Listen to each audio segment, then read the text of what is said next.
Sandra all the time is here with a cold hard truth.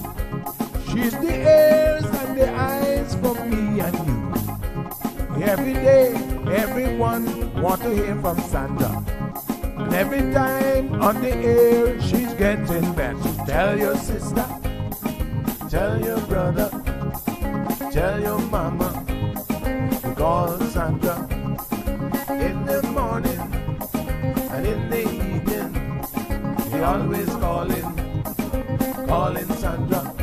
And when they start fighting, they calling Sandra.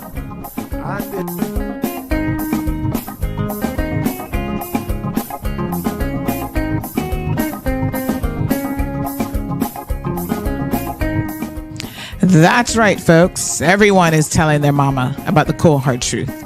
Welcome to another episode with more truth telling, more problem solving, and of course, more tea spilling than ever before.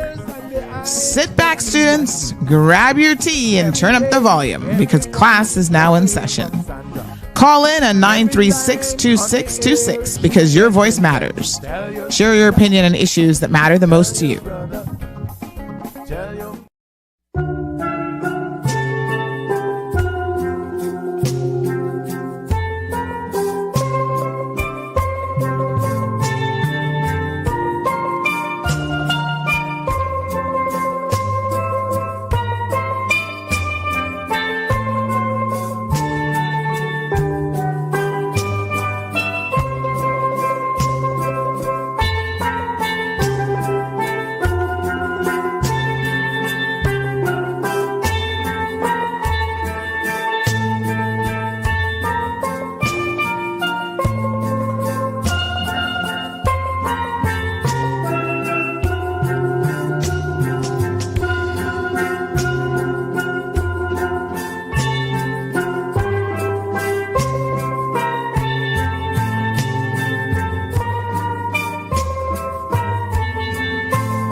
There we go. Good morning, Cayman. Happy Monday. How is everybody doing?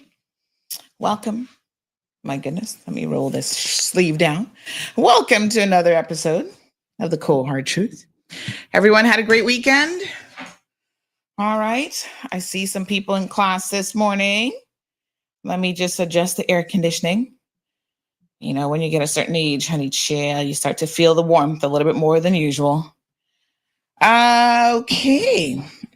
My apologies. Let me see which suspects are with us today. Good morning, honey child. Look at Miss Jean being the first one to show up in the chat there. Good morning to you. Robert is here. Patricia Blake is in the house. Got a frog in my throat. Evelyn, good morning to you. Beautiful Diamond Princess, Stephanie. Wee Wee, Felicia. Strong Wilt, Lala, good morning. Where's everybody else? Where are your Caymanian manners? Come on now. Say good morning. Hi, Louise. First Lady Jayanne, Miss Iva. I need to get something to you. Let's try to hook up this week sometime, please, and thank you. All right. Let me see what else is going on.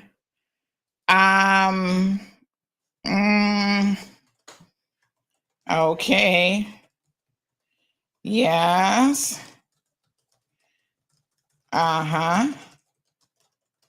Okay. Thank you very, very much. Fantastic. Shamika, good morning. Good morning to the beautiful Daisy. Yes, Corvin, there you go. Your mama would be so proud. She's like, look at my boy saying good morning like I taught him to. Yes. And look at Jim saying good morning. Good morning, Jim. Good morning, Scenic Route. How are you? How about Instagram, folks? Let me see if I can figure out any of these IG names. We got MD Thompson. Oh my gosh, your names are so Ariel, Apollo, something or another, Frazwa, Opal. I don't know these names that y'all pick. Anybody? Sugarfoot, Amanda. I am B Styles. Guy. Anybody being impacted by the hey William, anyone being impacted by the TikTok outage? You know, they pretty much shut down TikTok. Strong Will, good morning. That is a question that I don't have the answer to, but I can certainly ask. So Stacy, Strong Wilt is asking if Johan is running for election. So listen, there's still a lot of people who are saying yes, maybe, in between. I'm hearing other people claiming that some people are running, and then those people are like, I ain't talked to those people. I don't know what's going on. So there is a lot of unknown. And then there are people who have come out and made declarations. So we can talk about that today, because that's definitely on my list of things to talk about. So I'm having a smoothie this morning, but this will be the last time y'all see me have a morning smoothie, because I have been doing quite a bit of reading. I ordered some health-related books over the weekend, and I'm following this lady by the name of, oh gosh, hold on. Let me check my Amazon cart. Sorry, her name is the, oh Lord, what is it again? She is the goddess, what the heck is her name? Gluten, is it gluten goddess? Glucose goddess. And I've been watching like a lot of her videos. Her name is actually Jessie, I don't know how to pronounce the last name. I think it's in Shosby or something, but anyway, she has been doing a lot of amazing work around gluten intolerance, and for people who have diabetes, and little things that you can do to actually help balance your blood sugar. And as you guys know, this is one of the things that I am currently working on. As someone whose A1C number just crept up a little bit more. So she's like done a whole recipe book, interactive workbook, and all sorts of stuff. And she does a lot of really, really interesting, coverage around cravings, chronic fatigue, if you have a sugar addiction, all this sort of thing. So one of the things that she has said that in my mind actually makes total sense from a medical perspective and a dietary perspective is, in the morning, do not start off your day with a glucose injection in any form whatsoever. So she has said that your breakfast should be savory and not sweet. This is my health tip of the day. So savory and not sweet. And that includes all the way down to whatever you're drinking, right?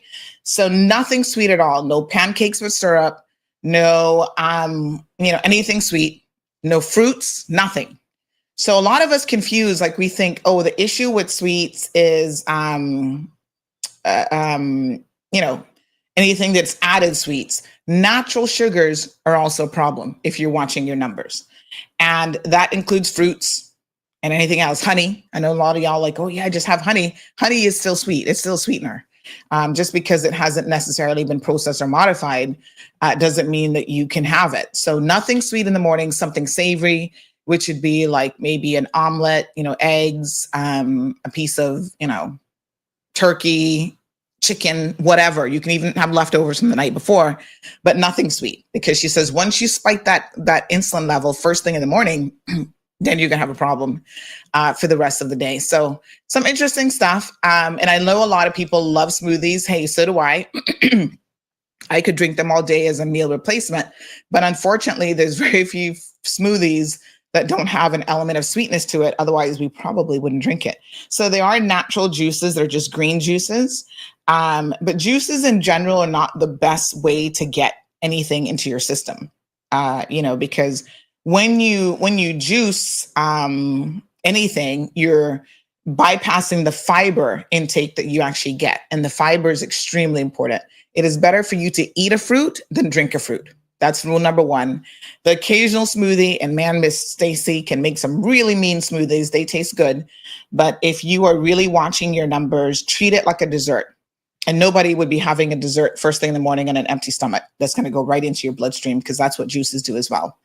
So I'm going to have this one today and enjoy it thoroughly. And then that's it. I've already told her this morning, no more. And, we've got to teach our children these same things. Of course, Gigi had a smoothie this morning, and I'm going to have to explain to her that going forward, we can have smoothies later in the day after something else that's on our stomach. Because that's the other thing that she recommends, is if you're going to have something sweet, have it at the end of your meal. So eat all of your other stuff, pack on your fiber, your vegetables, everything else, and then have it later on, because it has a totally different impact on your glucose than if you have it earlier in the meal. So lots of great advice. We're going to do this together, this journey. And I hope that you guys will indulge me. Listen, we still have advertisers on here who are going to be promoting their products. We got quite a few fast food advertisers. And I always tell people it's all about balance. Does this mean I'm never, ever, ever, ever going to have a Burger King again? Absolutely not. But, I would never tell anybody. I'd be crazy to ever tell anybody that you need to be living at Burger King every single day. That's a treat. That's something you have every once in a while. And for most people, going to extremes when it comes to the diet just doesn't work. So you've got to be measured and find the balance that is really, really important. So good morning to, is it Lara? I think that's your name. Bom dia. Sounds like you are Portuguese, my beautiful lady. Damaris is in the house. First Lady, no, I was speaking to Iva. Sorry, I have something for Miss Iva. She's like, you got something for me? Well, I got something for everybody. It's called knowledge and information. Ingrid, buenos dias. Miss Debbie's here. She says, I'm here. Where's Zeus? I think he's being walked, but he's good, living the life of luxury, honey child.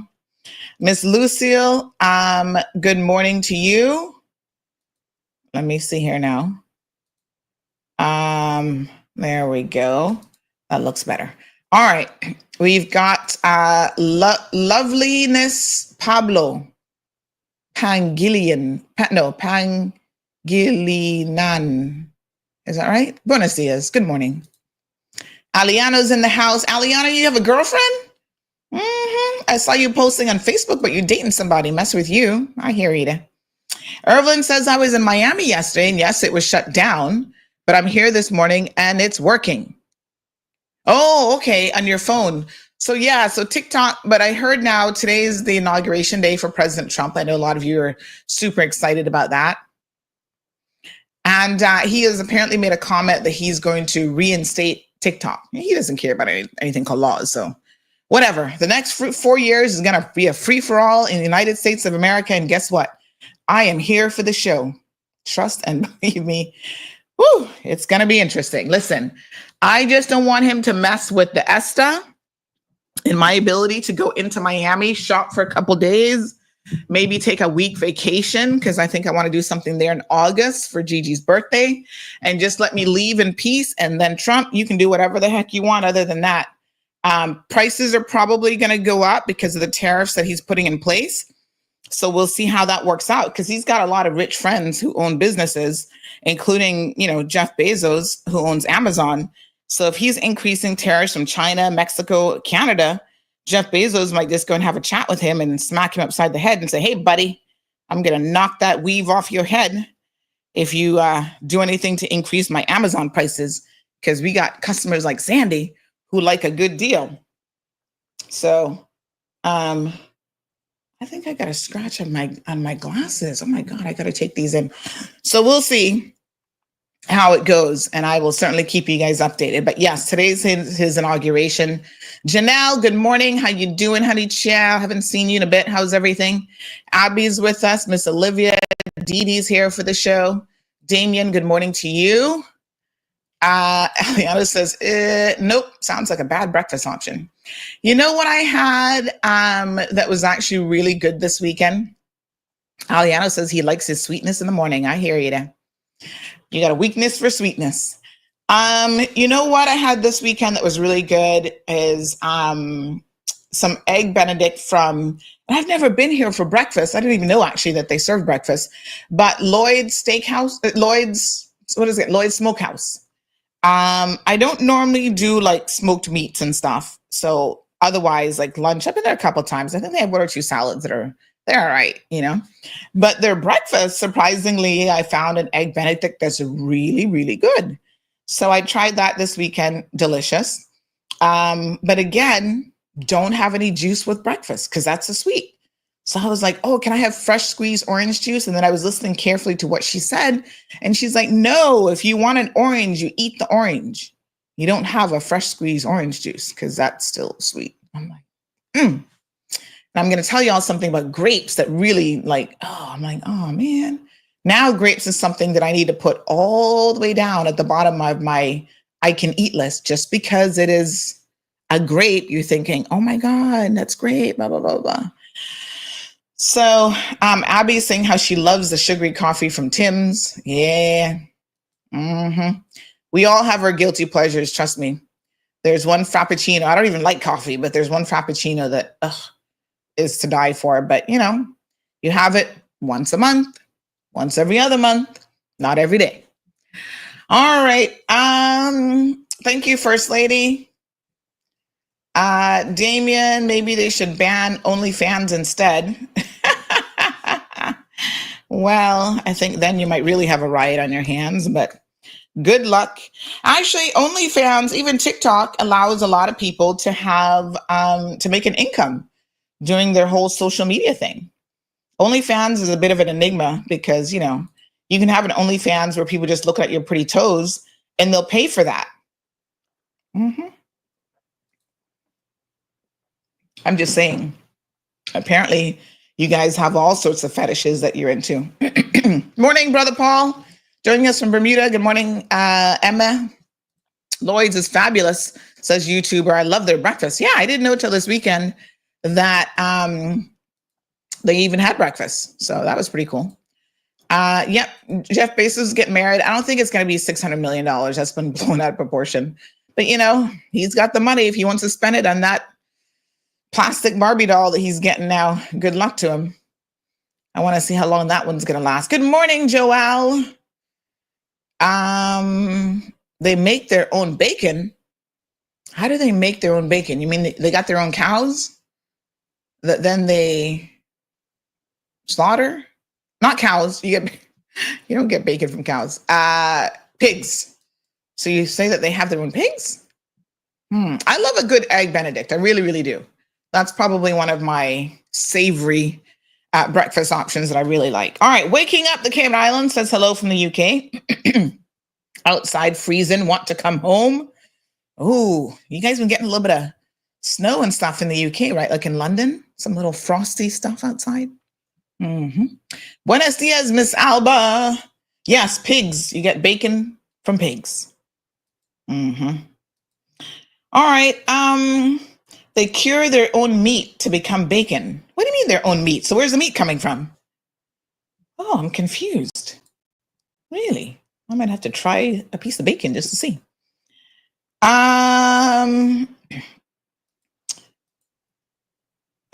Yes, girl. This parent says, please mention that for parents too, to discourage them from giving the high sugar breakfast. Oh my God, it is so hard. In fact, parents, listen to this. If you have a baby, what you need to try to do, and I know it's hard, is try to not give your child anything sweet. And I guess, again, fruits are on the list, right? But try not to give them anything sweet for the first 2 years of their lives, because apparently the research is now showing that if you give in within the first 2 years, they are more likely to have diabetes later in life.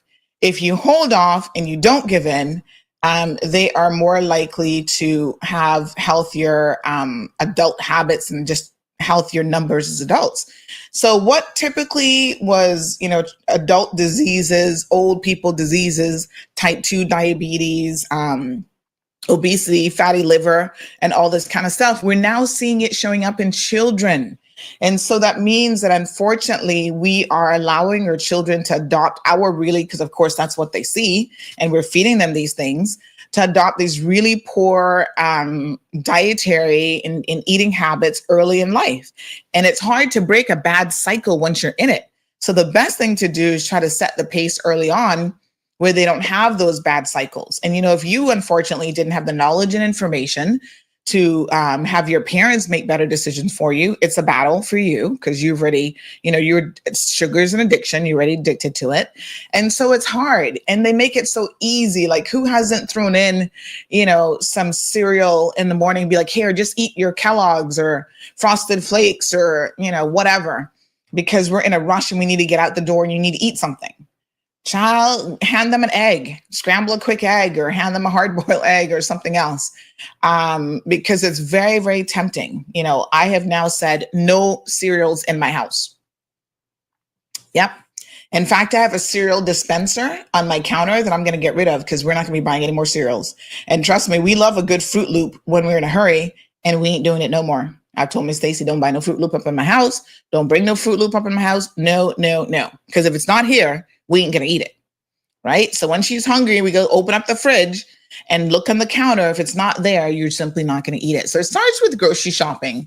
And so we're going to be doing a segment with Health City. Big shout out to Health City, Cayman Islands, where we're going to take the nutritionist and we're going to go grocery shopping, my apologies, with the nutritionist.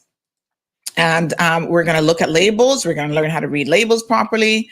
We're going to do all of those amazing things that we need to do in order to, just make better decisions from the onset. Because when you're hungry, oh God, that's the worst time to go grocery shopping. It's the worst time to make a decision about food. All you know is your stomach is like, I am hungry. Feed me now. You know what they call hangry? You know that Snickers commercial? That Snickers commercial is so true. When you're hungry, you'll eat a Snickers, you'll eat anything. You're like, just give me food. I don't care. I'm just hungry. And there are those of us who legit get upset when we're hungry. I'm one of those people. When I'm hungry, they're like, don't mess with me. I'm like, you better feed me. You better feed me now. But when you've tried intermittent fasting, you get to realize that, you can control your hunger, like drink some water and stuff like that. And you don't have to get too emotive when you get hungry. And sometimes it's good to put your body in, what's the word called? Apogee or something, where basically you're forcing it into like a hunger state because that's helpful to you. Anyway, honey child, I'm immersing myself in a lot of dietary stuff these days. All right, here's Style Scott. Good morning, honey child. Says, good morning, Miss Sandra. I love listening to your shows. Oh, thank you so much. Love having you guys here. So hi, dear God, Sandy. Is that what you meant to say? They have the cuts of meat from the pig, but they do what's needed to turn it to bacon, the curing, etc. Oh, it's not just bacon by itself. I don't know anything about bacon like that. I'm thinking you just cut it off the pig and you got bacon. So you got to cure it for it to become bacon? What the? I think I need to educate myself on this. I'm not a huge bacon person, but I just thought you just cut it off and throw it in the pot and you got bacon. That's why they use all those nitrates, I'm guessing, for the curing process. And you know that those are not good for you. Morning, Miss Pat. Marcia in the house. Damien says that Fruit Loops are banned in most countries and many countries because of the dyes. Speaking of dyes, did you guys see that last week that the FDA finally banned? We had it on our CMR page. Dye number, I forget which one, number 3 or something. But that's the one that gives you, I think, red, the color red. They banned that now because, not good for you. We have a lot of interesting news stories. We're going to restart our video news vlog this week. Last week was a bit of a crazy week for me. So we're going to restart that this week doing those weekdays. Morning, beautiful Irvelin says, I never give my children sweet stuff, no cereal either. And they grew up not eating any sweets, still don't like sweet stuff. That's good. Rice and moderation. And when we say moderation, apparently that means only half a cup. Good morning, Delcy says, morning from Delcy and Ben from Miramar. Tell Ben I said hello. We miss him. Yes, red number 3. That's right. All right. What about red 40 and all the others? All still bad. They'll get there. But you have to, as a consumer, you have to really make decisions that are in your best interest. There was a whole discussion yesterday with another guy I was watching, and he was talking about gluten. And apparently most of us have no issues with gluten whatsoever. We're perfectly fine. I think it's like maybe 1% of people who have a gluten sensitivity because they have like celiac disease or whatever it's called. And so what has happened, unfortunately, is everything has been branded gluten-free. So people are like getting into it who really have no need to. So something like 25, 30% of the population is now buying gluten-free products when in fact they don't need to do that. And it's a whole marketing ploy and a whole thing. And it may help some other people who have a slight sensitivity to gluten, but the vast majority of us don't. And so there's this whole, again, all about marketing, this whole thing. It's very, very interesting to learn all of these things, trust and believe. What a hot mess. All right. So it was a good weekend. Everybody had a good weekend. Hopefully everybody's here safe this morning and doing well. So I did some additional testing last week at Health City because I was sharing with my girlfriend my results from my executive health check. And, you know, when you get to this age now, honey child, it's fun to sit down and compare numbers. What else are we going to do? So, you know, she was sharing, oh, Sandy, I got high blood pressure. I got high cholesterol, this, that, and the next thing. And I was surprised, actually. I had no idea that her cholesterol was what it was. So, you know, we're trying to encourage each other as much as we possibly can. So when I was telling her that my cholesterol was 186, she said to me, oh, is that your bad cholesterol? And I said, no, that's my overall number. She was like, oh my gosh, my bad is like that alone. And I thought, holy smokes. I think hers is like 260 or something, 230, I don't know. It's up there. And so I found that a little bit shocking. I know for a fact, though, because my ex-husband really had an issue with high cholesterol. And sometimes it can be hereditary. There is, you know, hereditary element that you've got to fight off, just like diabetes and stuff as well. But in most cases, a good, wholesome diet and exercise program can help. And so she was also saying to me that she did, as part of her routine tests, she likes to do like the CA-125 test, which is ovarian cancer, and some other markers, right? Inflammation marker, and some other blood tests that will give you an indication about cancer. So I said, okay, yes, I am going to check that out. So I went back to Health City and I did all those tests. One was for, a big shout out to Dr. Sanjeev. He sent me my results. One was for, oh gosh. So I did the carcinio what is it? Carcinio embryonic antigen. I did the alpha fetoprotein serum, the fibrin degradation quant D dimer is what that's called, vitamin B12 levels. And I checked for another tumor type. And then I did my vitamin D, which apparently, according to the results, I'm a little bit deficient with vitamin D, which is interesting because I fall into the inefficiency, not deficiency, but the inefficiency margin. 25, sufficient would be 30. So he's recommended just taking a shot to bring those numbers up for the vitamin D. But vitamin D, as you guys may know, is very, very critical to a lot of things in your life, including sleeping and other things. So, yes. Anyway, interesting. So some of the other political parties, we'll get to them in a second, have been paying attention, honey child. We'll talk about that in a minute. So anyway, everything came back negative. Like I said, the vitamin D is a little bit insufficient. So we'll address that because I think even with sleeping and other things that can help if your vitamin D levels, are sufficient. Let me just see here.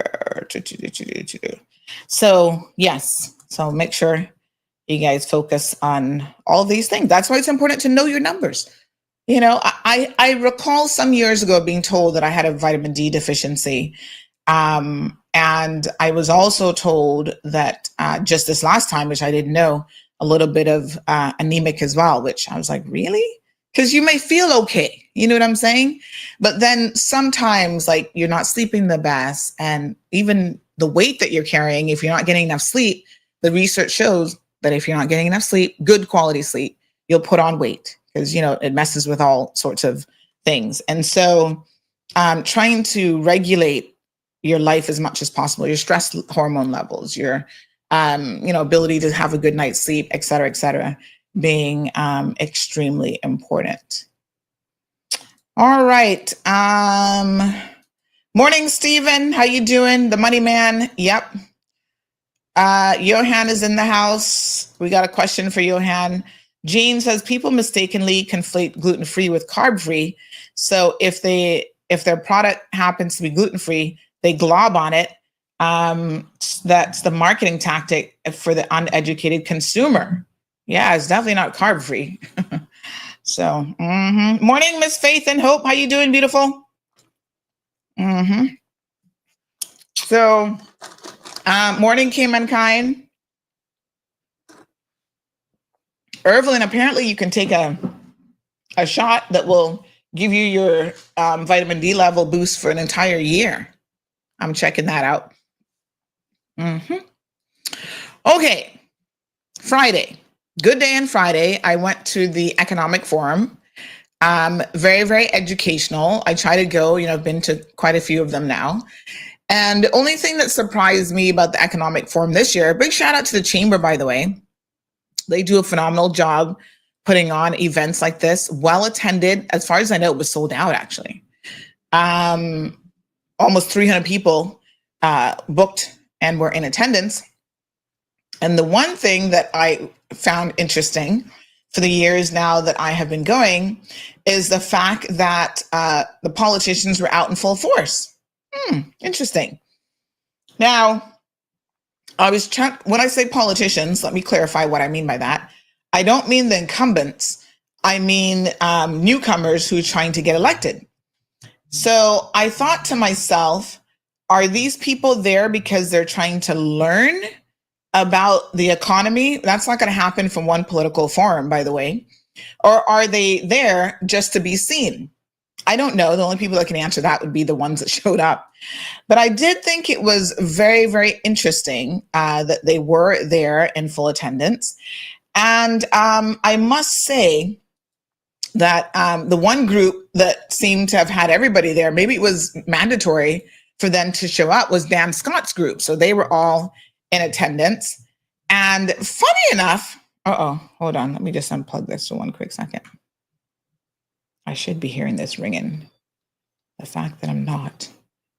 Means that I probably won't hear the person when I pick it up. So yeah, so funny enough, hello, good morning. Hello? Hi, good morning. Hi, Auntie Sandy. Hello, Johan. It's me, Johan. How are How's you? it going? Good, how are you? All right. No, I got your message, so I thought, hold on, you're on here, right? Yes, live Sorry, and my direct. bad. No, I called the wrong number. I was trying to... Anyway, I got your message and you said you had a question for me.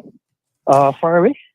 Yes, I hadn't quite gotten there yet where I was ready for you, but since you're here, we can do it now. So this person, let me see who asked the question. 1 second here. I think it was Strong-Willed. So Sandy, is your hand running for election? I don't even know who Strong-Willed is. But, Auntie Sandy, I guess, we're live and direct, might as well say it now.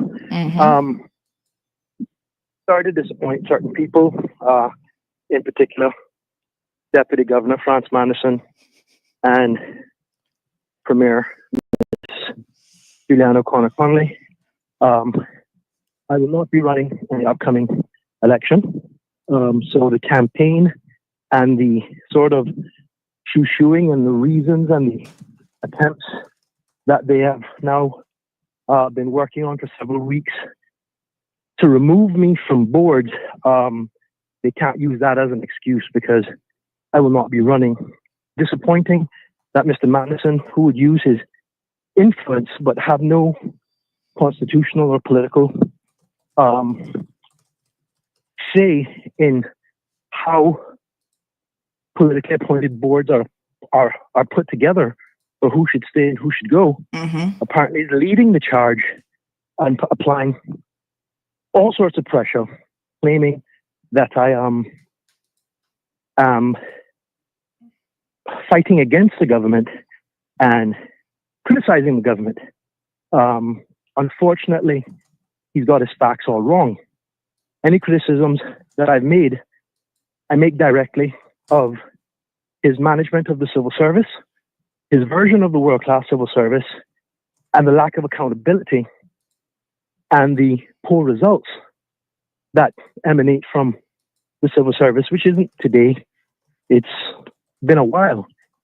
And there are multiple Auditor General reports that speak directly to the point of a lack of accountability. And every year, there's a lot of pretty talk about how things are better and how things are going to change. And at the forum, you know, Mr. Madison put on a good show, which is fine. I guess you're supposed to do that. But the reality and the results say something completely different. So, Mr. Manson, you no longer need to advocate and misrepresent the fact that I am going to be running an election. I'm not. Madam Premier, whatever attempts you're making to remove me from a board, come up with another excuse. Because again, I, Renard Johan Moxham, will not be contesting the 2025 general elections. So now that we've gotten that clear, you guys can come up with some other fanciful reasons to make the decisions that you make. And I guess there's no better place to address that and them than on CMR. So I'm a little bit confused, Johan, and I'm sure probably most of our listeners are as well, because we don't know. We obviously don't know something that's happening here in terms of backstory. So you had some indication that individuals such as the Honorable Premier and what's his name, France Manderson, Deputy Governor, were trying to remove you from boards, and that they were saying that they were doing so because you're running for political office? That is correct. It wasn't trying. It's something that they've done, and they've been doing it for several weeks. Again, I'm shocked at the efforts put forward by Mr. Manderson, who's leading this discussion. And I would just say to any of them, Sandy, like you or like a lot of other people that are brave and strong and eloquent and speak out and address issues, if you call my name and if you talk about me in any forum, anywhere, people don't trust you enough to keep the secrets. So they're going to always call you and tell you. And when you get multiples of that coming from within Mr. Manderson's world-class civil service and within the highest levels of government, you guys are very good at trying to be subtle. If I can address this issue on national radio, and again, the question is, what perspective or prerogative does Mr. Manson have to be engaging in any issues that are of a political nature when he's the first person to remind politicians that they should not cross the Rubicon and involve themselves in any matters which might breach Section 55, which is about the civil service. So, Mr. Manson, if you know the rules, and obviously you use them when it's convenient for you, stay in your lane. These are political decisions made by politicians, but the fact that you are personally driving that discussion, I'm not disappointed because I see you for what you are. You know, you talk pretty, everything's great, everything's excellent, but the results say something different. And I'm not talking about the smiley face results that you push a button on and then you get on a chamber forum and you say, the results say this, that, and whatever. Smiley face buttons are not indicative of how people truly feel about the performance of the world-class civil service, as you state, and of your management of the civil service. Because if you go through several parts of the Cayman economy and industry, there is nothing world-class about the civil service. Yes, we have some outstanding people. Let me just say that. At the bottom, in the middle, and some at the top. But Mr. Manson isn't talking about them. Mr. Manson's beef with me, which I can say to you, comes from my calling him out and holding him accountable for doing everything in his power to promote the most unqualified, duplicitous, self-serving member of his management team. And he will move heaven and earth to have that person promoted to the deputy governor's position and jump across or dismiss the quality people that we have in the service at the highest levels because they are not like his preferred candidate, who's a lackey and who just basically does his bidding on any and all things. So that's the genesis of it. And this has been going on for several years. But for Mr. Madison to be sitting in multiple forums in government and outside of government and making these comments, I'm not disappointed. Just grow some balls and stop being a fraud. Really and truly. You got my number, call me. You got your reasons, let me know. But I will not allow anybody to cast aspersions on my ability, my leadership, and the fact that when I get into any situation, I'm just focusing on doing what's the right thing. What's the right thing for the organization? What's the right thing for the country? But now we've come to the point where they're having to concoct lies to make a decision, and I'm here to tell the country, Mr. Madison, Madam Premier, I'm not running. So whatever reasons you're going to come up with something new. Because you heard it from the horse's mouth, and unlike that, I can look anybody in the face. It's my truth on any and all issues. Wow. So, yeah. Okay. What a hot mess. Great way to start a Monday. All right, honey child. Thank you very much. Thanks, Auntie Tony. Appreciate it. Mafia. Yes. Okay. Well, Johan has spoken. Like I said, we don't know the backstory, but he's obviously alleging that these individuals are attempting to remove him. I think he sits on two boards, SEMA and the Airport Authorities Board, that they're trying to remove him. Strong Will says, Sandy, you need to have Johan on a whole show. We need all the dirty that's going on. My goodness. Yes, sir. Wow. That's quite some serious allegations there being made. And yeah, probably nothing surprises me anymore. I'm surprised by very little in this day and age. Trust and believe me. Yep. Anything's possible. It would be unfortunate if what Johan is alleging, not in relation to the honorable premier, because, politics being what it is, I would expect no different from her. Track record being what it is, the expectations there. But I would be surprised by Mr. Manderson if these allegations are true, because again, he is the top civil servant in the country. He is the deputy governor. Obviously, he doesn't have anything to do with board appointments. Those are political decisions, and he should certainly be leading by example. So, Mr. Manderson has always been one that has been willing to come on the show and address these things. So I think I may have to call Mr. Manderson this morning, because this is a very serious allegation.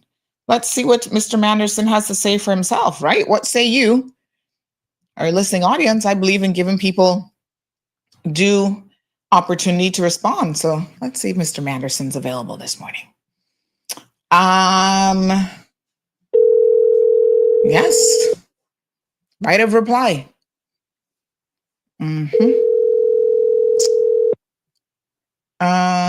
Damien says it's been happening since the 1970s. Not in Cayman, but in general through controlled media. El Rey says Johan is doing the blazing this morning. Oh my goodness. Blackberry says, well, I guess he's bringing reached the voicemail. I guess he's bringing the fire for the blaze up this morning. Looks like it, honey child. Somebody woke Johan up on the wrong side of the bed. He must not have gotten any brownies this weekend. Johan is like, I'm going to put it all out there. Wow. All right. So we couldn't reach Mr. Manderson. We'll see if we can get him. Maybe he's busy at this time, but we got over an hour left, honey child. Raymond says Johan mocks him for deputy governor. Oh, Lord Jesus. Ay. All right. So, yes, quite a few of them came out to the forum. I guess they're trying to learn something. I'm going to encourage them and say that one forum isn't enough. And, a lot of the forum is interesting. Some of it can certainly be educational. The most interesting and educational part for me are the panelists. So the first group, which I missed a little bit of because, the timing, I did run from here to there. And so I only caught the tail end of it, but we do have videos that we will be sharing with you guys. And it was a discussion being led by moderator Pilar Bush. And I always forget the lady's name, forgive me, but apparently she's been in HR for like a really long time.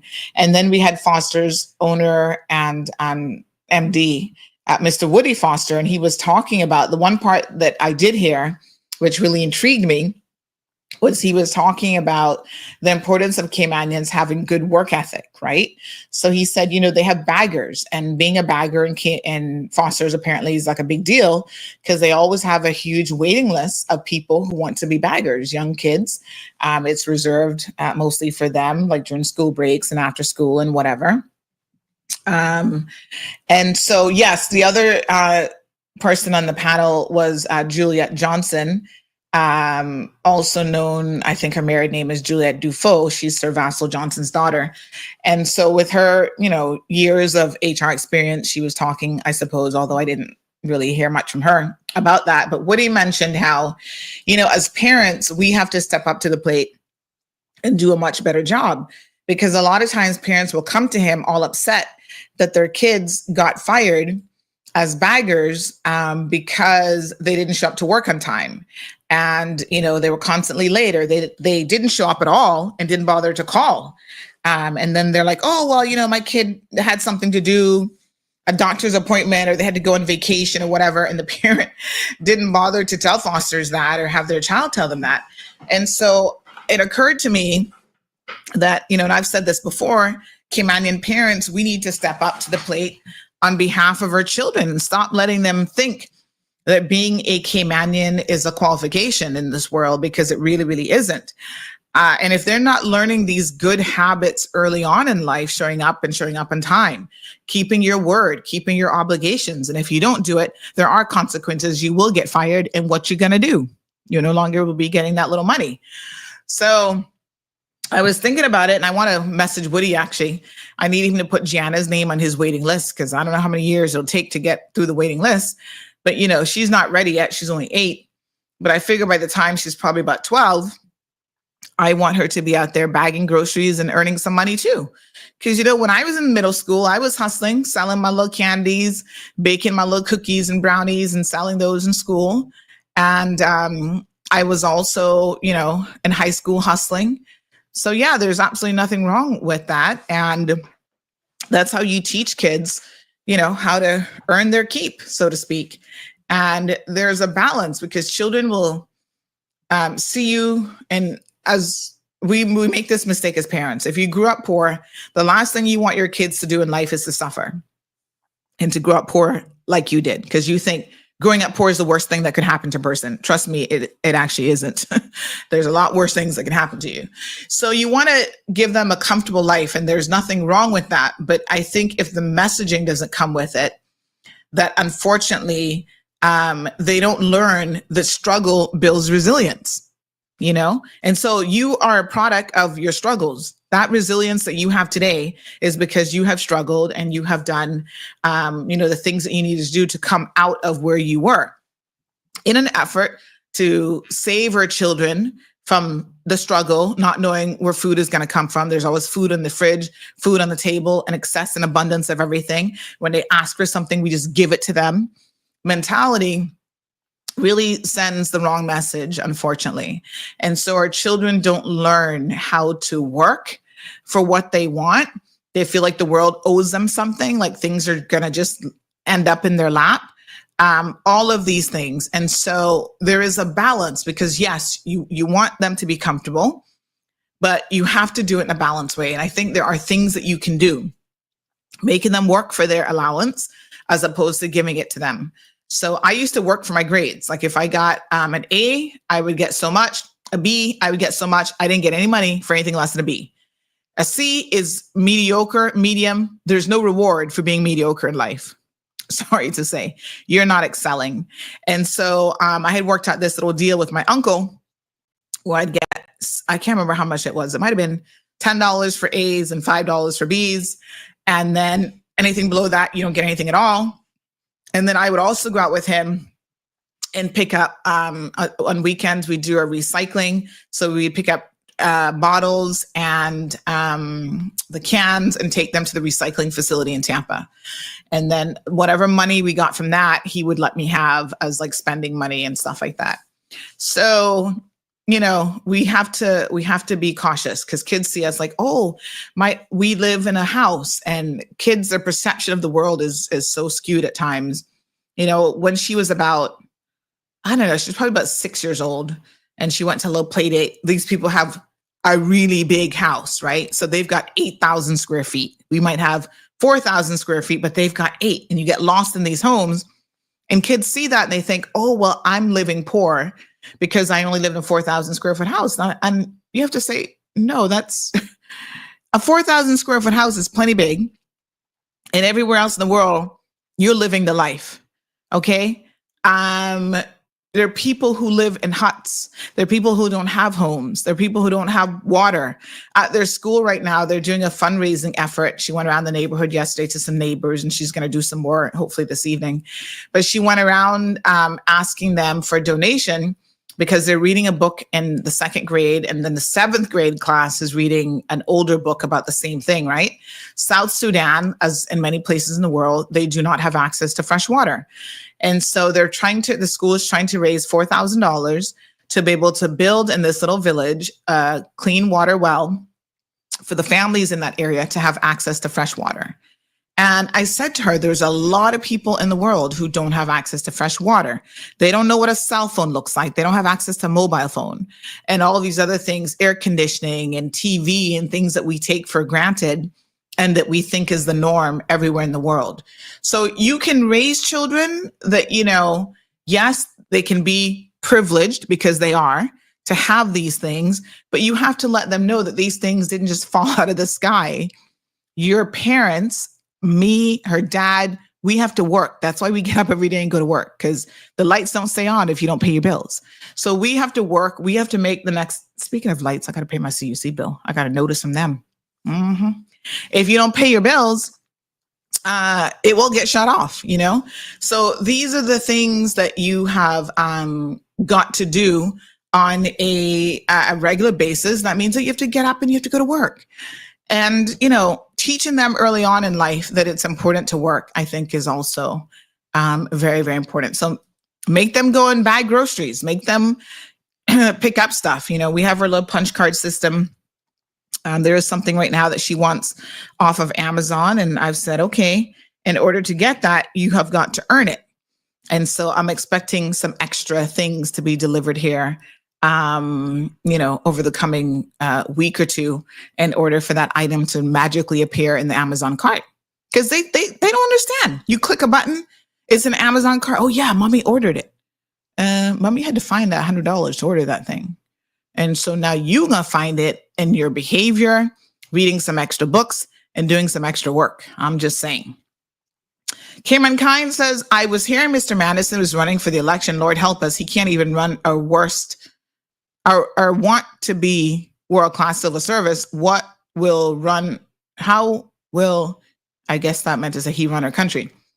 So for the record, I saw Mr. Manderson on Friday at the Economic Forum. And, you know, I just went to check in on him. You know, he and his wife, I think last year had a very difficult year. And I just wanted to say hello. Nothing political, nothing, you know, sometimes you just got to check in on people. But I did overhear a conversation with him and someone else about the fact, because they're like, oh yeah, when are you going to declare? And he said, you know, people always say that about him, that he's running for political office. And at this time, nothing could be farther from the truth, that that's definitely not happening. So I can't say that I've ever heard him say that or anybody close to him make those types of indications. But I think people assume that that will be his next move when he retires, is to run for political office. But maybe not. He might just ride off into the sunset and enjoy his retirement. So I don't know. I have no idea. Lavana, good morning. How are you? She says, I worked for when I was in primary school, when Kirk's Supermarket was in town, where First Caribbean Bank is now, and I'm still working. Well, honey child, hard work didn't kill nobody. I'm here to tell you. Chelsea, good morning. How are you? So good to see you. Yeah, hard work didn't kill anybody. So there's soft skills can be taught.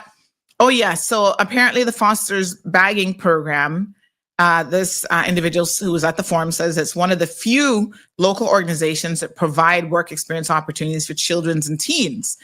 And there's lots of soft skills that can be taught before 13, including self-responsibility, so that's personal hygiene, cleaning up after themselves, clearing their plates, washing dishes, making their bed, tidying up their rooms, folding laundry, helping around the house, taking out the garbage, vacuuming and sweeping, communication, which is really, really important. So yesterday when she was doing her little door-to-door, you know, she's like looking down at the ground when she's telling people about it. I said, no, look at the person you're talking to. Like they said, make good eye contact, you know, answer questions when people ask you something, listen to what they're saying, speak clearly and audibly, learn how to make a clear and direct response, and then manners, problem solving, don't figure everything out for them, let them figure out for themselves and be resourceful. So yes, there's definitely a lot of things that we can do in relation to this, to raising our children.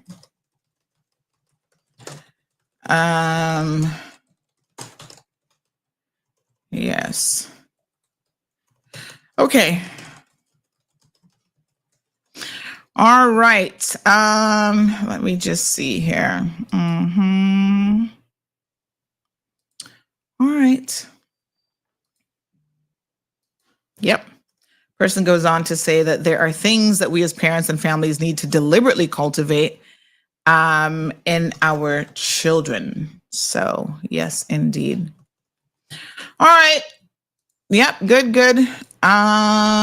Good morning, Luis. How are you? There's no higher role than DP. Why would he ever want to be an MP? Hashtag just saying. Well, at some point, I think the thinking is that he will be retiring. And so at retirement, he will have to do something. And he's getting close to retirement now, probably not much longer before he's going to retire. And so people believe that when he retires, what's the next best thing for him to do to kind of stay in the system, if you will, but to become an MP. Mm-hmm. All right, who do we have running?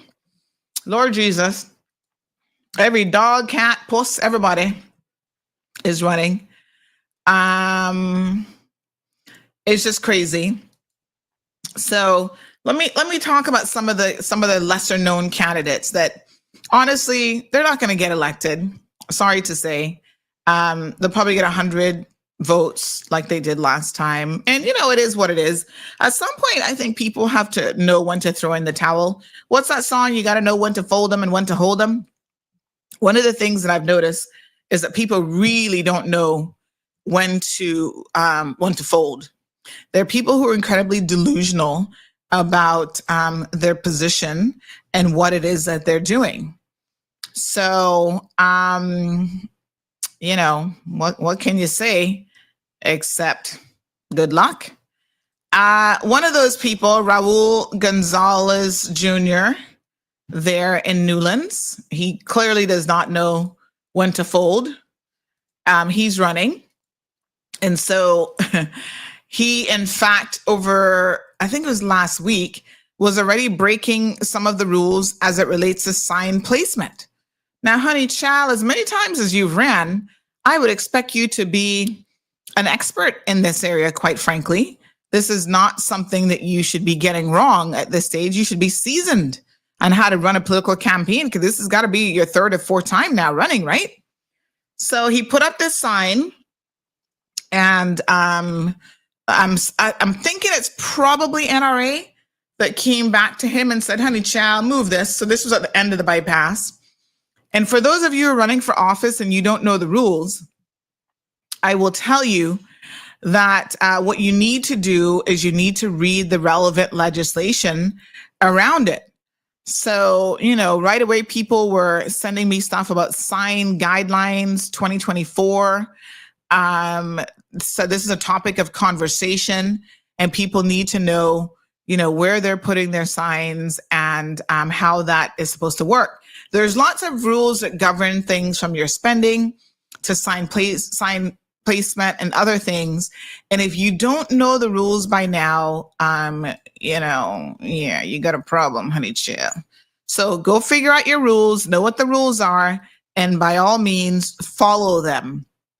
Otherwise, the NRA will be reaching out to you to say, honey chill, please move your sign. It cannot go here on government property like that. And so this one, they made him move, and looks like he put it in somebody's private yard instead of on the roadway. Okay. So, yep, that one's gone from there. Good morning, Miss Sue. Miss Sue Kelly says, I was a bagger at Kirk Supermarket when it was my first Caribbean bank. It was very different then. We actually went outside and put people's stuff in the car. These baggers don't do that now. And in some ways, it's understandable as things are a lot different and worse. Yeah, they wouldn't want you grabbing up their little kids. Shen Zen, good morning. And you know what? During the holidays, especially, I try to, because a lot of times that's when you'll see the young people out and about bagging. Because I'm not a person who normally walks with cash, but I try to walk with a little bit of cash at that time to give them something, because it's Christmas time and they're trying to earn their little money and stuff like that. So, yeah, it's carry a few dollars. And then the times that I didn't have any money and I was asking if I could put up my card to give them cash, they said no, but what I could do was buy them a gift card. So I was like, oh, okay, I'll do that then. And that's what I did, like once or twice. Normally I don't go grocery shopping anyway, but during the holidays, oh Lord, I must have went grocery shopping Christmas Eve about 5 times. Oh man, I forgot this ingredient. Oh man. And then Marlon, he hates grocery shopping. And I had to send him with his cousin like twice. I'm like, oh my goodness, I forgot this. And oh no, I forgot this ingredient. And he's like, He went the last time. Is there anything else? Foster's is about to close. This is it now. What else do you need? And I'm like, okay, I got everything for my candied yams, for this recipe. That, buy a little bit of extra this just in case. Like, you're afraid you're going to run out of stuff.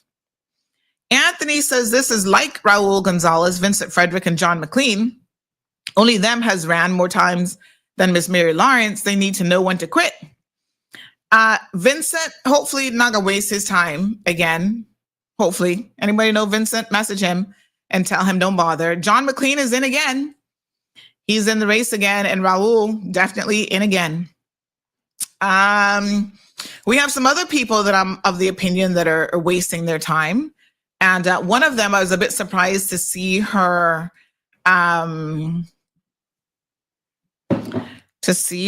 what do we call it? Let me see here. Her flyer. And you know, everybody, I guess, thinks that do baggers not get paid? Yes, they do. I'm sure they're making minimum wage. I have to find out what baggers make, but yeah, they make a little bit of money. But give them a little tip on top of it because they're not working full time or anything, you know. So let me see here now.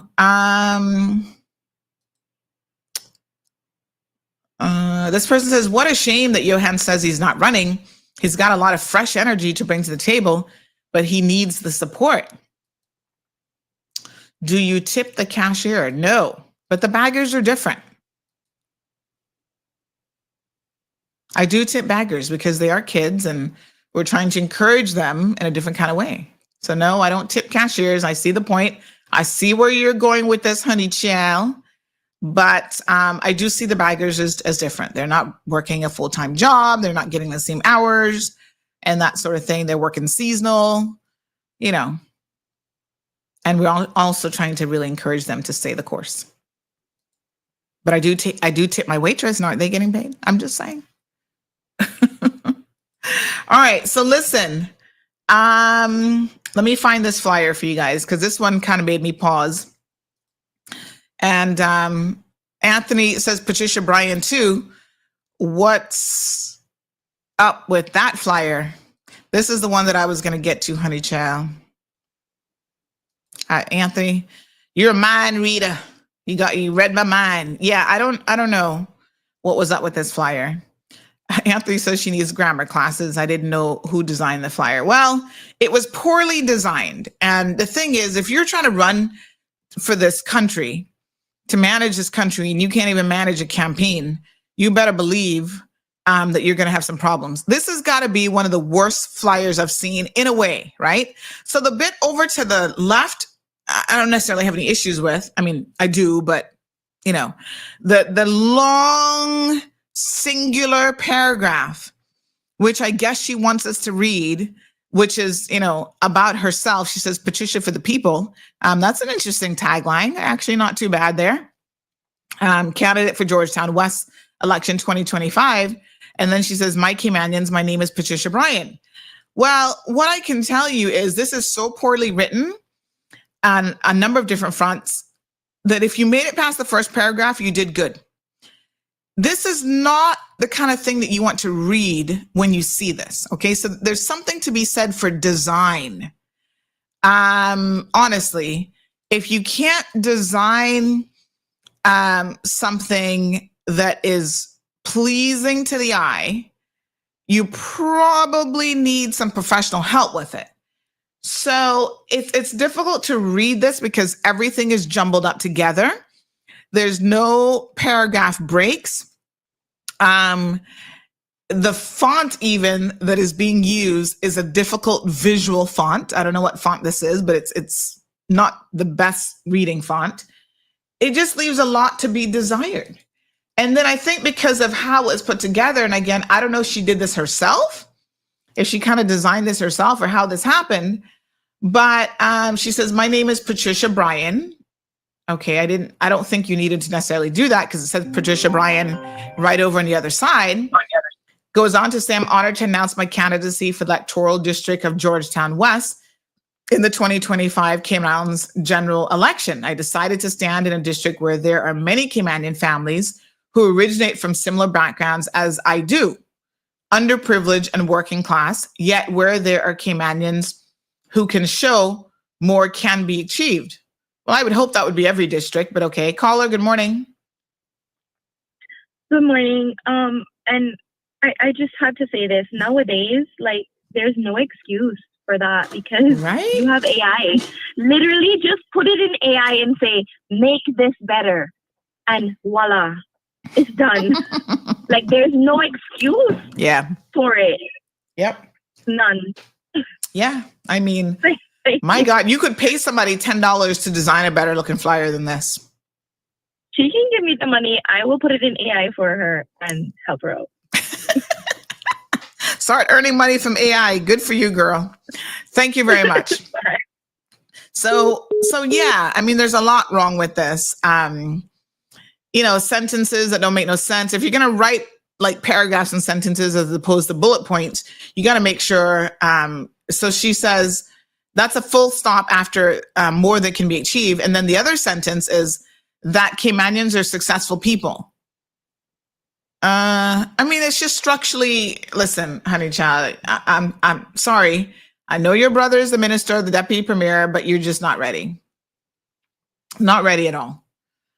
And then because of the font, I think, and how it was done, there's some words that are like meshed together that really shouldn't be. So I don't know what to say about this, except this is a hot mess. Like here it says, I will do my very best is all put together. And I think that's because of the font and the spacing and stuff.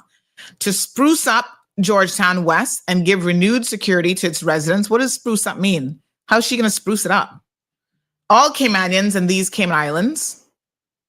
Again, what? Comma, all Caymanians and these Cayman Islands. Come ready, folks. Good morning, caller. Good morning, Sandy. Good morning, honey child. Good topic this morning about the parenting, Unfortunately, you could be teaching a lot of Caymanians about parenting because even sitting here, I feel my family, my children, as a parent, and a lot of Caymanians could learn from you. Mm-hmm. You're saying that you failed. Yeah. A lot of people may say, I don't like Sandra Hill, but they can learn a lot from you because the subject you bring on, how many radio personnel brings those to the forefront? You bring on so much to help people on this island. And I want to thank you for that. Thank you. Thank you so much. My wife has been into the real estate business quite a while. She owned quite a lot of property. Of course, she started in time. She had nothing when she started either.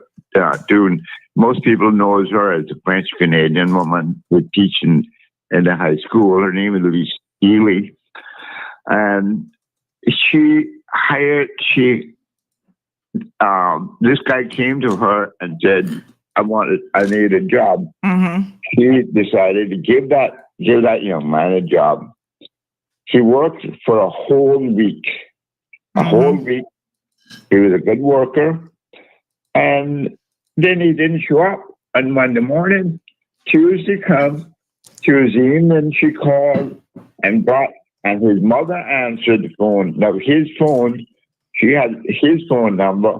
His mother answered the phone number. And she said, well, what happened to your son?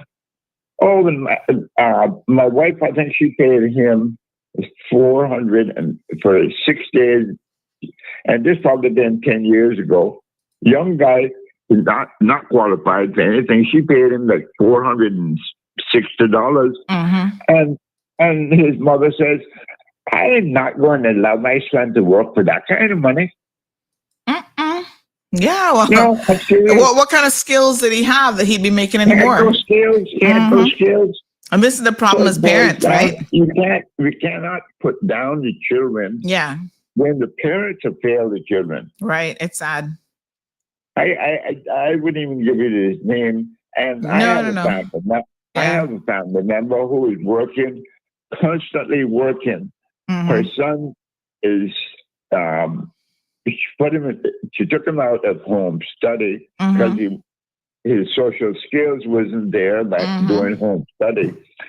And the other day I was talking to her and I said, well, you know, I said, well, do you have a job for him?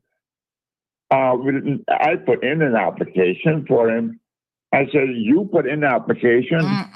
Why don't you take him to the workplace at Foster's? I know Woody Foster quite good. And if he could be at one side of his supermarket and I'd be at the other, he could come over and talk to me. I said to him, I said to her, I said, why don't you go and bring him there? Tell me when, you know, and bring his resume. I already took in his resume. I says, well, you're not going to get, if I own Foster's and he is family to me, I wouldn't even hire him. Or mess. Thank you. Thank you, Mr. Dexter. You know, it's so sad, but keep on trucking, Sandy. You are wonderful. There are so many people that learn from you. I appreciate that. I hope so. And I do appreciate that. Enjoy your morning. Thank you, sir. Okay. And listen, I am not, I want to make this very, very clear. We're all in this boat together as parents, right? I'm not sitting here saying that I'm not going to make mistakes and I'm not going to make poor decisions. And, you know, I'm not a perfect parent. It is a learning experience and there is no absolute guidebook that comes with parenting. But there are things, I mean, we've been doing this long enough that we should be able to learn from each other. And that's what professionals are there for. And I believe in learning from the professionals. And I believe in reading what the professionals have to say about parenting. And, you know, I don't mind sharing the little bit of information I get and a little bit of wisdom that I have. And then maybe there's something else that you have that you can share with me. So, you know, I think there's a lot to be said for community education, community discussions, community forums, where we can feel free to talk about all of these things, the mistakes that we all make, I think, on occasion when it comes to parenting. But that is your most important job. If you have got kids, there's nothing else in this world, in my opinion, that matters more than you trying to raise the next generation of citizens to make them well-balanced, educated, you know, empathetic, and all of these other things, you know. It's not just about education. It's not just about those things. They also have to be good people at their core and have, you know, morals and things that guide their decision-making. You know, I'm proud when my daughter thinks about the little critters in the backyard that I can't stand. You know, I'm either scared of them or I don't want anything to do with it. I'm like, oh my God, no. And she's like, no, Mom, you know, that snake is amazing. And this, that. I'm like, I said, you know, you're right. Because the snakes control the rats and the frogs and keeps things in balance. So they all have their role to play. And, you know, we have a lot of opportunities, I think, to engage with our children, to have conversations with them. And so when kids get to a certain age and they're putting out flyers like this flyer, I'm sorry, but, you know, they're not going to get a whole lot of sympathy. You don't get points at the age of, I don't know how old Patricia is, but she's at least got to be in her 40s, if not older. At this point in life, you step forward and you say that you want to run the country. Okay, fine. Do better. This is so aesthetically, Jean said it's beyond user unfriendly, in addition to being grammatically incorrect. El Rey says the wording is up by 1,000%. Damien says use Grammarly. Mark says use Grammarly or Chat GPT, because this just isn't cutting the mark. And this was your first impression. You send this out to people last week, and this was the first impression that people got of you. And when you're trying to run for political office, you better believe that first impressions matter. And this just ain't it. So, you know, if I was grading this for an assignment, this, my darling, would have gotten very, very low marks. Now, She gets credit. I mean, I think the blue and the green is an interesting color combination. Those were UDP colors. I don't know if she put any thought into that or not. And I'm not really big on, if you want to do colors, whatever. But I think the color combination is interesting. But then, this just ain't it. Sorry, but not sorry. Do better, come better prepared. Somebody else says that they have graphic skills. They would have been more than happy to assist her.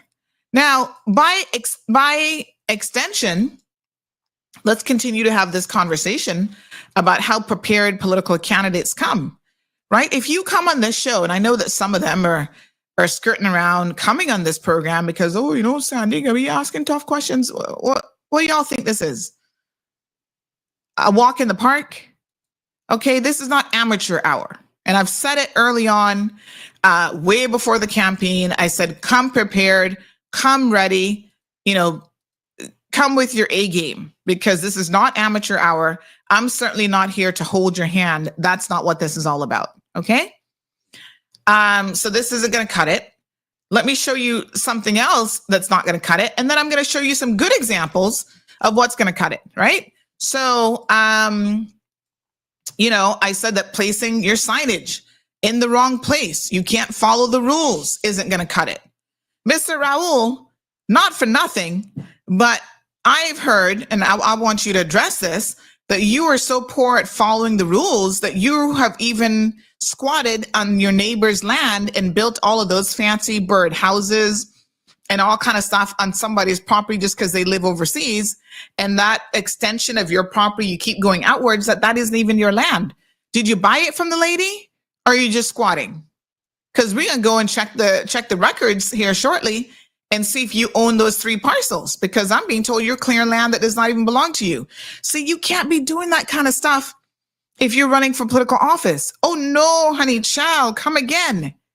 Don't put up your signage in the wrong place and have planning come and tell you to take it down. If you don't know, ask the question. NRA, the elections office, they're there to help you.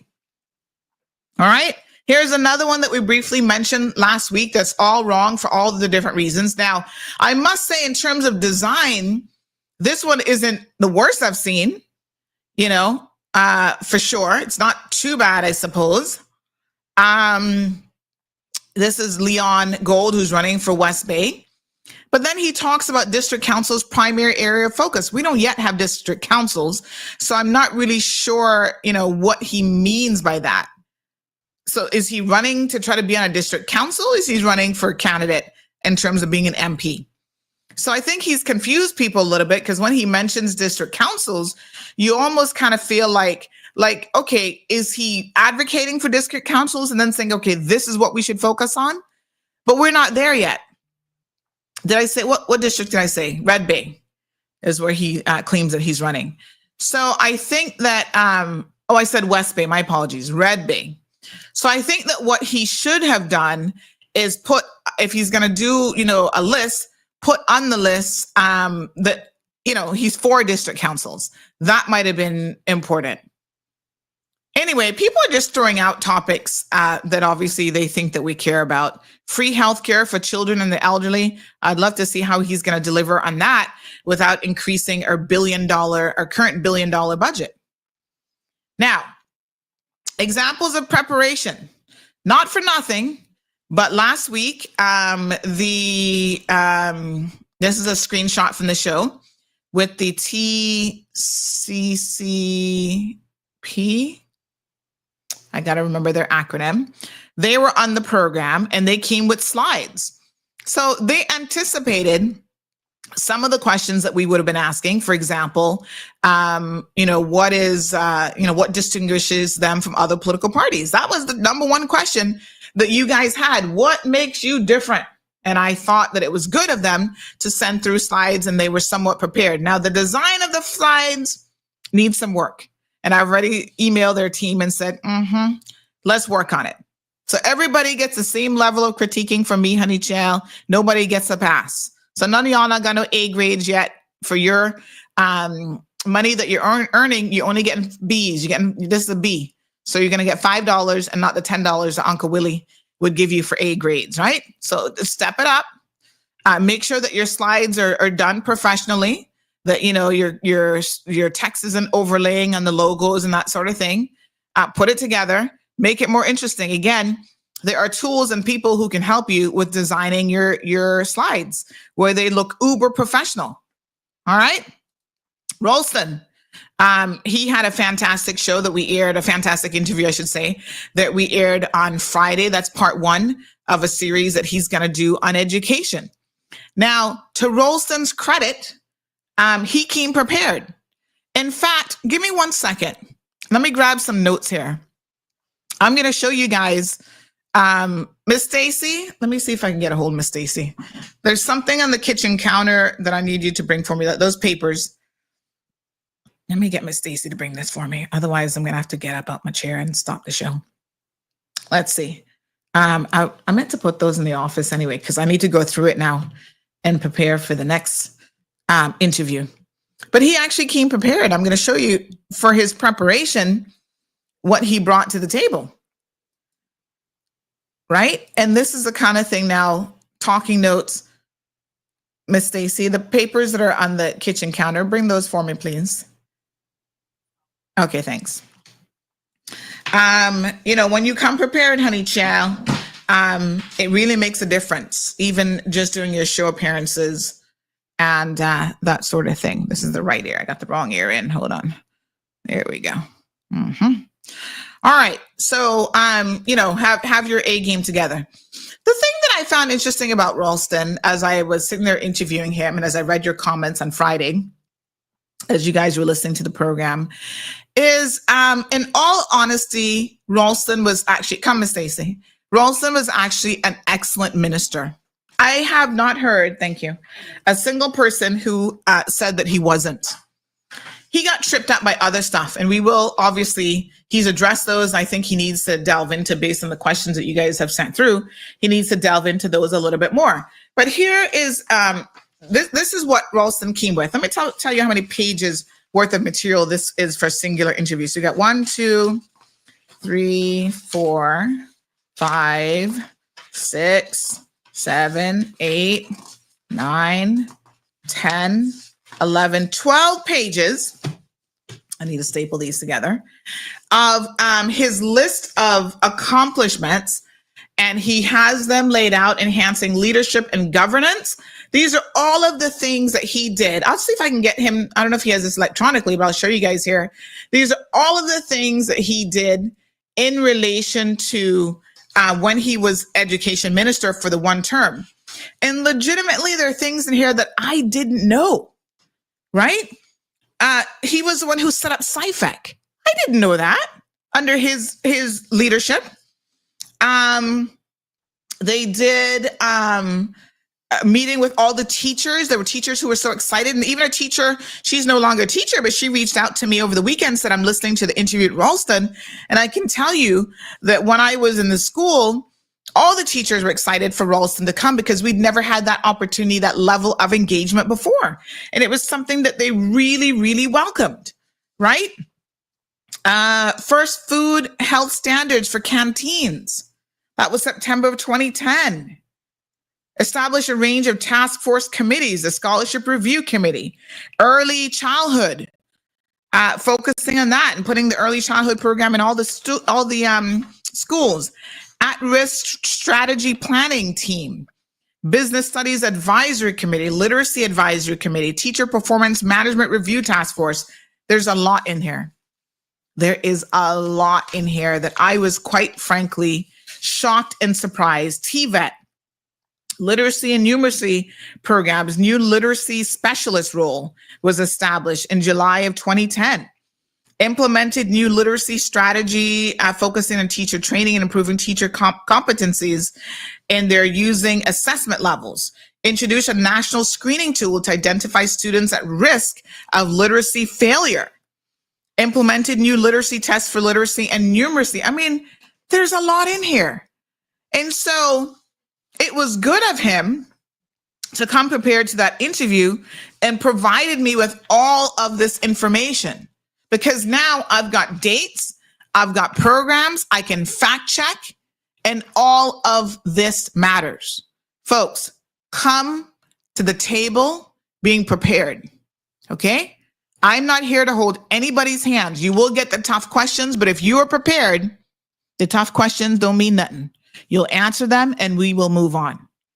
All right, expanded provision at the Lighthouse School with the addition of 2 classrooms and additional staffing, including 2 special education teachers and 4 special support assistants.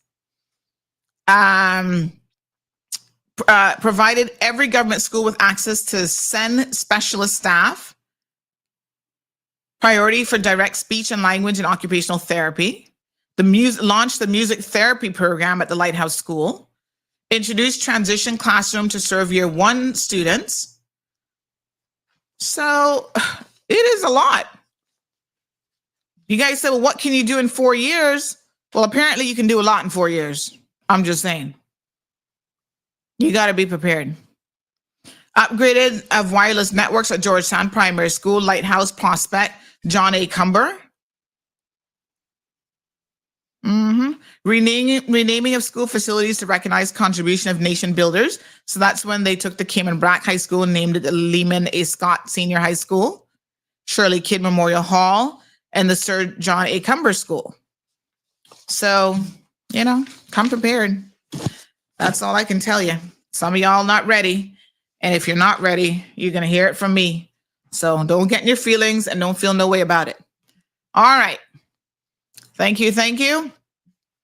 The money man says Patricia should hire a PR team. Tartarian says she looks like her heart's in the right place. Can somebody reach out? As a good Caymanian, I will offer my support. She's trying to squeeze too much in. Ms. Pat says, come ready, politicians. Anthony says, Raleigh, done great under the pressure questions. I mean, yes, because again, I'm not here to hold his hand or to cushion anything. You guys ask the questions. And the only question I think he faltered on, which is a important question, is his relationship with McKeever. Now, I get that they're cousins and, he got him started in politics and whatever, but the people want and you guys called him out on it. Good for you. The people said, listen, we're not about none of that. We just want a direct answer. And we hear you kind of wavering on this, and we need a direct answer. Now, to his point, to be fair to him, he did make a very, very salient point, which is what I keep telling you guys. McKeever Bush will always be a player until you remove him from elected office. Shall I say that again? He will always emerge from the ashes and be that one man that is going to come forward to make a party. Remember the back in 2017 when the PPM had to use him? They thought they had formed a government, and then like 10 minutes later, here comes him and Graham Rankin riding a horse. Remember that famous picture of them with Austin and everybody else sitting there and standing in front of the government office, and all of a sudden we had a whole new government than what we thought at half an hour before we were getting? Only one thing you can do with Mac, and that is to remove him from public office. Simple as that. If you don't remove him, he's always going to be a problem. It's time for McKeever Bush to retire. All right, so reach out to her if you think you can help her, by all means. Via the Money says he can do the writing and editing. You need the job. I don't know if it's a paying job. Tartarian, if you can help her as well, then sure, reach out. Chelsea says, good job, Sandy, for bringing the issues of the Cayman Islands. Thank you, Chelsea. Damien says, how do you know that Ralston is not working secretly with McKeever Bush? Well, this is a very good question, Damien. And I can tell you one thing. You only know what you know based on what people tell you. And so I don't know. And I've not heard anything. There was somebody who said something to me the other day about, oh, yeah, these MPs having secret meetings and whatever. So at some point, you might have to take someone at their word and then kind of see how things flush out. Things have a way of coming to the forefront. I can assure you of that. And it will only be a matter of time, if that's actually happening, that it will be, it will be disclosed. I think that Ralston recognized that last time what happened with McKeever Bush, where he thought that he had to kind of canoodle up to him in order to get reelected. Mac does not carry that kind of power in West Bay anymore. He barely got himself elected. Y'all heard me? I said the man barely got himself elected to public office, reelected, I should say. Okay. So he's not in a position to help anybody else. He taints you. If you work with McKeever Bush, he will taint you. I do believe that Ralston understands that. Now, whether or not he's stupid enough to be secretly canoodling with him and behind the bushes and whatever, thinking that he has any salient advice, I would hope that Ralston is smarter than that. Ralston's a pretty smart guy. So I hope that he's smarter than that. But honestly, Damien, only time will tell. And these things come to the forefront. Now, I know a lot of behind the scenes things that are happening, and I don't always disclose those because sometimes it's like people putting teams together and whatever. Once they put it together and it's confirmed, then I can say, okay, these people are working together. Until that happens, let them flush it out and it'll come to us. So I can tell you that I don't believe that he is. That's just my opinion, based on some of the things that I know that's happening behind the scenes. Someone sent in this anonymous message. Ree Ralston, personal issues aside, he was married to my darling of a cousin, and he was not perfect, but he did well when in office, and his credit should not be discounted. I thought his session was informative and served as a good reminder of the work that he had done. And like I said, we're going to do several of those because he did so much that we need to go back and circle through some of those other things. And I think that it is good. You guys say, we want to know, what have these candidates achieved? What have they done? So when someone comes prepared with a list, good morning, Ms. Joy Ebanks. When someone comes prepared with a list to say, I have done this and this and this and this and this and this and this, you need to listen to them. Because this isn't someone who's just making you promises about what they can do. First thing out of the barn is he came on here, said, yes, I'm running for office again. We took general questions. Now we're going to be looking at specific focus areas. And he wanted to start with education because that's where he was as minister. And he talked about, Sandy, I wasn't just the education minister, but I spent 2 years as an MP on the backbench. And those 2 years were valuable years because I learned a lot. And he talked about that experience and what he actually learned. And I think that that's important. I'm flabbergasted when I hear these newcomers to politics. They're not even elected yet. And they're going out telling people about they want a leadership position. They want a ministerial position. They want this, they want that. You know what my aunt used to say about something like that? She would say, you want too much. You better get in there and work your way from the bottom up. That's how you start. But some have hyper inflated egos, and honey child, that ain't gonna work in the world of politics. I'm sorry, but you can't, you listen, you have never been an elected member. You've never worked for government. You ain't going in there and getting no ministerial position. Okay. So be prepared to start at the bottom. Sit on the back bench. Take your notes. Learn. That's what you're there for. Shadow people. Listen. Okay? Seek to understand before you seek to be understood. There's something important in the process. All right. Damien says, well, if he gets in, maybe he'll take education. Listen, it wouldn't be bad. And remember, he also is a professionally qualified CPA as well. So there are many other things that he could potentially do. All right. Cassius says Ralston was part of the government that put us in the mess that we are in now. Remember the status grants? I remember him defending that in the radio. And that is something, yes, Cassius, absolutely. And that is something that without a doubt, Ralston needs to address. And he needs to talk about it. So the next time he's on here, put that question to him about the status grants. But that does not mean that he sat there for 4 years and did nothing at all. Like I said, he came prepared with his 12 pages of what he did do. In addition to that, I want to also ask, of you, someone like Makiva Bush, who's been in there for 40 something years, can Matt put together 12 pages of what he's done for all of the leadership positions and stuff that he has had in government? He would struggle. He would struggle to put together a comprehensive list of the things that he's been able to accomplish, because when he goes in there, he's focused on too much foolishness. All right. Good morning. Someone says, even if you officially remove Makiva Bush from public office, he will continue to control and run Cayman no matter what party wins or who's premier. Facts. I don't believe that at all.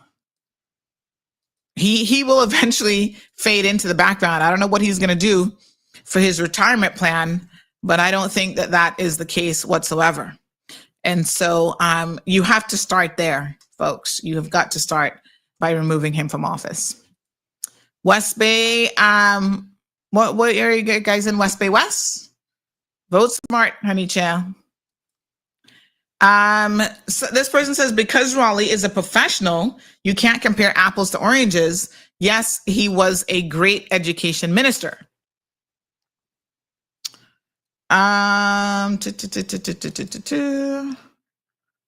Someone says that Patricia can ask her brother Kenneth how it's done. She need for come down now. If I could vote, she wouldn't get my vote. What a heat. What a hot mess. I mean, Kenneth has, he has a better understanding of public relations and how to put his little things together. Remember the video he did last election? Man, I thought that video was so good. Very, very well produced. So yeah, good for him. All right, let me see here now.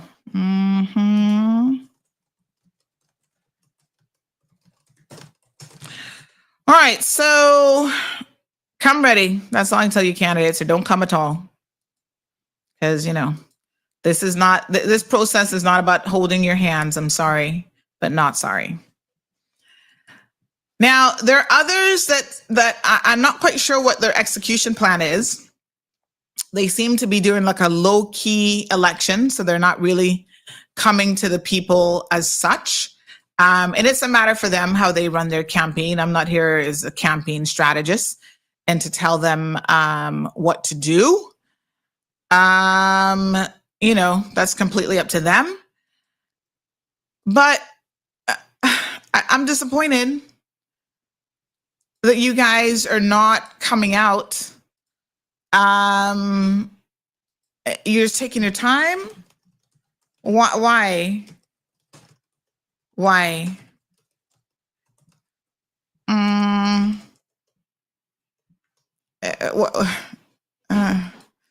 people want to talk to you. The people want to engage with you.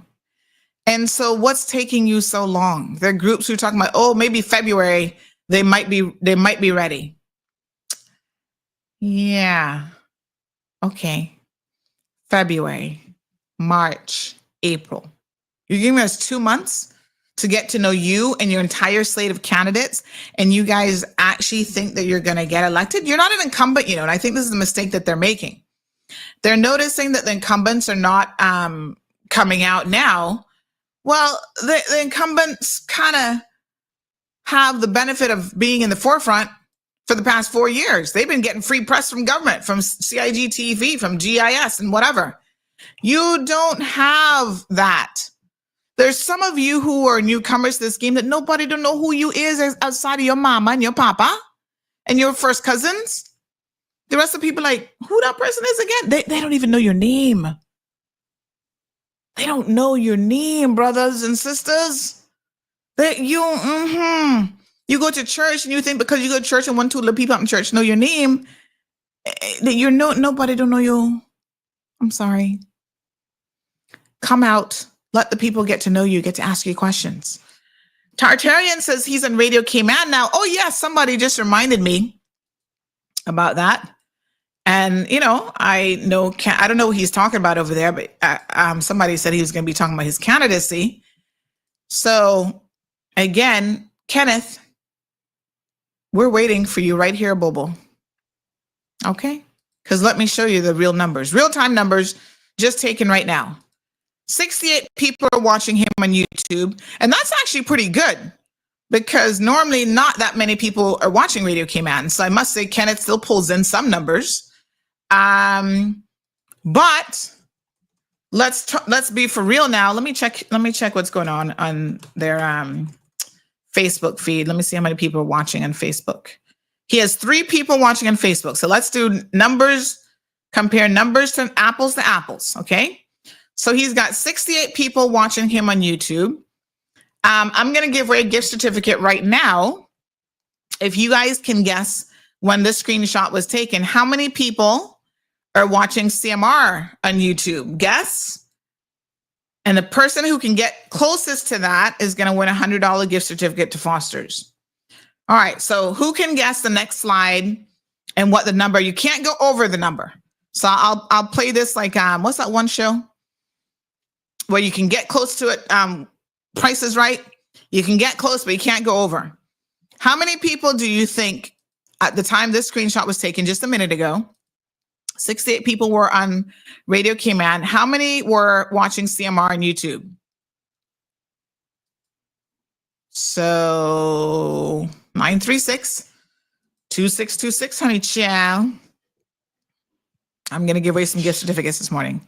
Nobody's going to guess? Lord have mercy. You got to call in. Don't be scared. We don't bite around here, I promise. All right. Good morning, caller. Morning. Good morning, honey child. How you doing? Okay. How many people you think were watching on our YouTube feed at the same time? 264. All right, hold on one second. Let me check. Because if you don't get it, then somebody else can guess. Hold on. One second. I don't want to put up on the screen because then I'd be giving away the answer. 2. Ooh, you are very close. So caller, I think I recognize this voice. So you're close, but let me see if anybody else might be able to guess it. If not, we're going to give it to you. All right. Okay, no problem. All right. One more caller is going to try their hands. Caller, what do you think the number is? Hello, caller. 230. Nope. No. All right. One more. And then if not, we'll give it to that first caller. Good morning, caller. Hello. Oh, hi, caller. 267. Yes, you got it exactly. We had 267 people versus their 68. All right, we're gonna do one more. So send me a WhatsApp number with your name and number. Obviously, I'll see the number, and then we're gonna give you a $100 gift certificate to Foster's. Congratulations. Thank you so much. You're welcome. It was exactly 267. See right there. All right, so we're gonna do the same thing for for Facebook. Okay, so hold on a second, caller. Let me see now. I want to make sure I get this right. So on Facebook, hold on. On Facebook, they have 3 people watching. So the question now is, how many people do we have, or did we have at that same time watching on Facebook? Don't go over the number. 340. I don't know. Nope. I just called to say, stop giving them free publicity. I know. Poor because them. Now people are like, oh, Kenneth is on. And then they're like, oh, let me open up one YouTube page with Radio Cayman and one YouTube page with Cayman Wall Road. That's all right. Poor them. They look like they need it, though. I'm just saying. So was I close? No, you're way over. Way over. Okay. All right, no problem. Bye. All right. Hi, caller. Hello, good morning. Good morning, honey child. Yes, please guess. 269? No, you gone over. Oh, Come down lower, folks. Lower for Facebook. And you know what is so funny is Facebook didn't used to, Facebook, YouTube kind of killing Facebook these days. So I don't know what's going on there, but yeah. Good morning, caller. You're going to guess? Yes, I'm going to guess. Go right ahead. 176. Yes, I'm going to give it to you. It was 177. That's close enough for me. You didn't go over.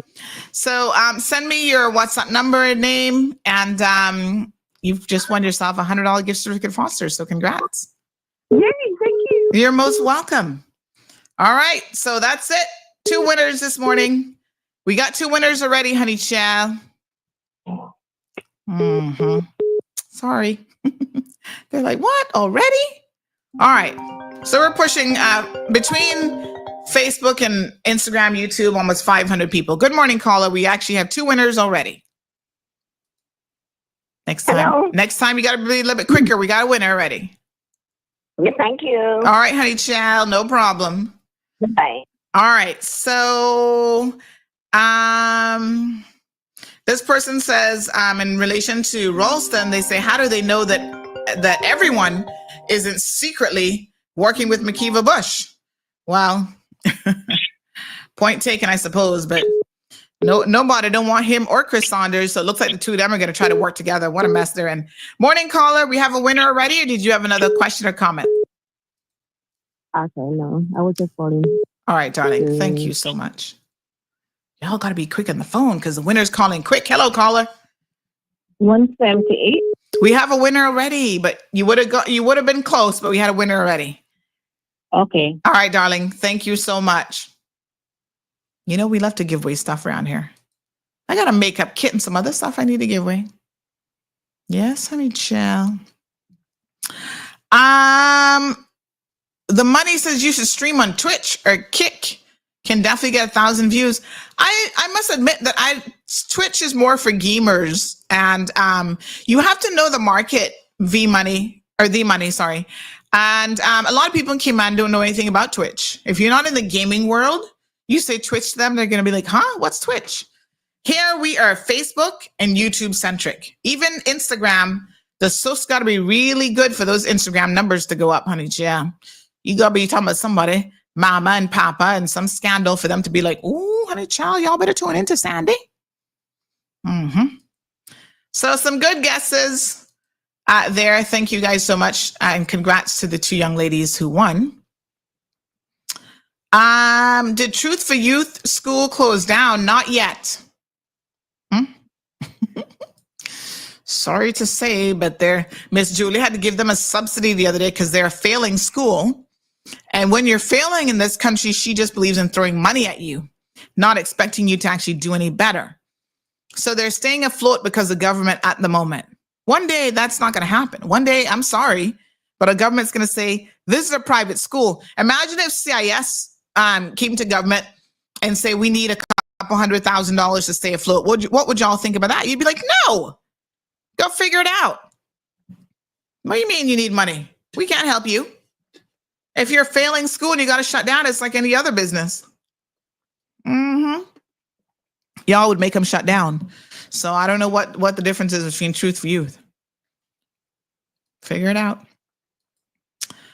All right. Let me see.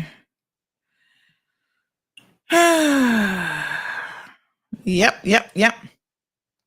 This person said, I didn't know what Kenneth have. Well, I don't know what Kenneth have. He have tourism business and a mess is going to be like the children in the school fighting like cats and dogs. He needs to step up soon, and very soon. I am listening for it soon. What a hot mess.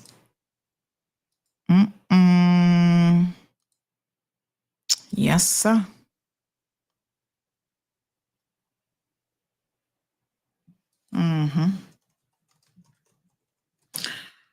All righty, honey child. Give me 1 second. What happened to West Bay about the child? Oh, well, I'm waiting on the police report, honey child. You know the police take their time on weekends because they don't really work on the weekends. Unless it's a major incident, you're not going to hear much from them. But I know it happened, but I guess the person survived it, so the police didn't see it as a major incident. So we'll probably get something maybe by this afternoon about it, something official. I just know that the 911 call was made and the person was running down the neighborhood. saying that, some man had gotten chopped up or something. So, the one thing I want to talk about, though, is this suspicious death investigation. So this was the body of a man that was found. And I actually saw it, by the way. I'm not going to tell you all too many details, but I saw it. He's like laid out there, poor thing, dead. And there were things about it. I'm not going to tell you all what things yet, because maybe that's forensic stuff. I can't say. That made his death look suspicious. It's not like he just dropped down and had a heart attack. It looks like it was a murder. This is like an episode of Agatha Christie or something.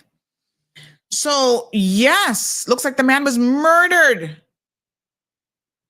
Now, apparently, there's some dispute in that area with him and family over property and stuff. Cayman. So, y'all killing each other over property? Scandalous. But we have to wait to get more information. Wow. I don't know what to say, except that's pretty wild. What a hot mess. We'll keep you guys updated on those things. Like I said, sometimes it takes a minute for the official report to come out. We be waiting. Can't afford for any school to close right now because they're all full. So if one closes, nowhere for the kids to go.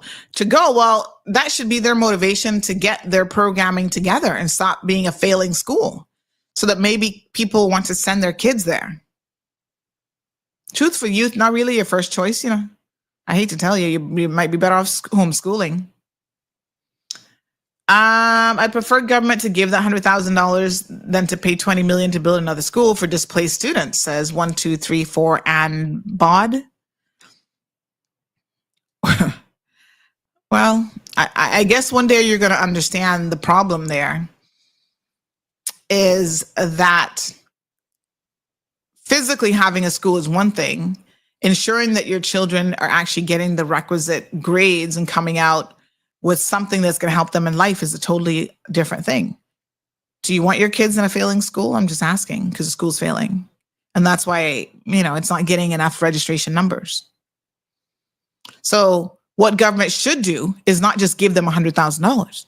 What government should do is send in the requisite professionals, spend the money on that, sending them in there and help them rebuild their curriculum and rebuild the school to help them become a successful school so that then they can be commercially viable and help save the next generation of Caymanians because they're telling you education matters. You're competing with a world of people who, get with the program, honey child.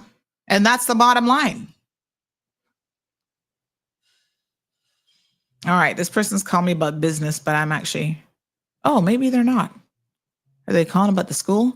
The best number to call is actually 936-2626. Good morning, caller. No, Sandra, this is Vernon from Gogo, Florida. Sorry, I figure you're busy. I'm actually on air at the moment.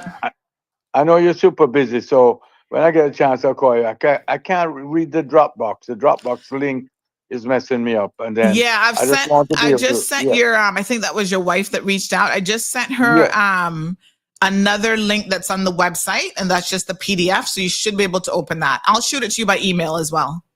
Okay, great. That would be great. My Thank you so much. No problem at all. I know you're busy. I'm actually in the middle of my live show right now, so I'm gonna just send you the link. Go ahead. Okay, all right, bye. All right, hon. Okay, good. All right. People wanting to spend money with CMR, honey child. Okay, so we'll send them a website link so they can't access it. Yeah, no problem. Oh, God is good, honey child. People be begging us to advertise. Bless you. Really, bless you. We got to work for our money too, Yes, sir. That's how it works around here. Nobody not giving us no grant. I can't go to government and be like, CMR is failing. When we can't pay our bills. Can I get me $100,000? Julie would be laughing from here to Cayman Brack and back about 10 times. She'd be like, too bad for you, sister. All right. What a hot mess. Well, honey chillin', let's continue. Oh, God. I tell you. All right. So let me just see what else happens over the weekend. Elizabeth says that might make sense. I'm telling you, the things that make sense don't get done. Miss Sonia's asking, I can't hear anything about Georgetown South. Anything interesting? Okay. Georgetown South. Hold on one second now. Georgetown South. Let me put on my thinking cap. All right. So Georgetown South is, who's there now? I keep saying I need to print this list off because, child, I can't remember who's where. And so I'm going to tell you about Georgetown South. Good morning, caller. Good morning, Sandra. Good morning from the Bronx. Hello, Bronca. What's going on? Same shit, just another day of it. Aye. I tell you, what a hot mess. Anyways, I just wanted to address this. I don't know if it's in line with your show this morning, but what is a bother to me right now, Sandra, is all of these people out there complaining about the School of Opulence on the Bluff. I don't think we need it. I've said we don't need it. We need the hospital up there and the old people home up there instead. Yes. Makes more sense. Money well spent. Not one of us would object. But what is the other issue out here that is a problem for me is all these attorneys out there complaining about the School of Opulence, but not one has filed an emergency injunction to stop it. Not one. Why is that, Sandra? Well, I mean, on what legal basis would the injunction be filed, though?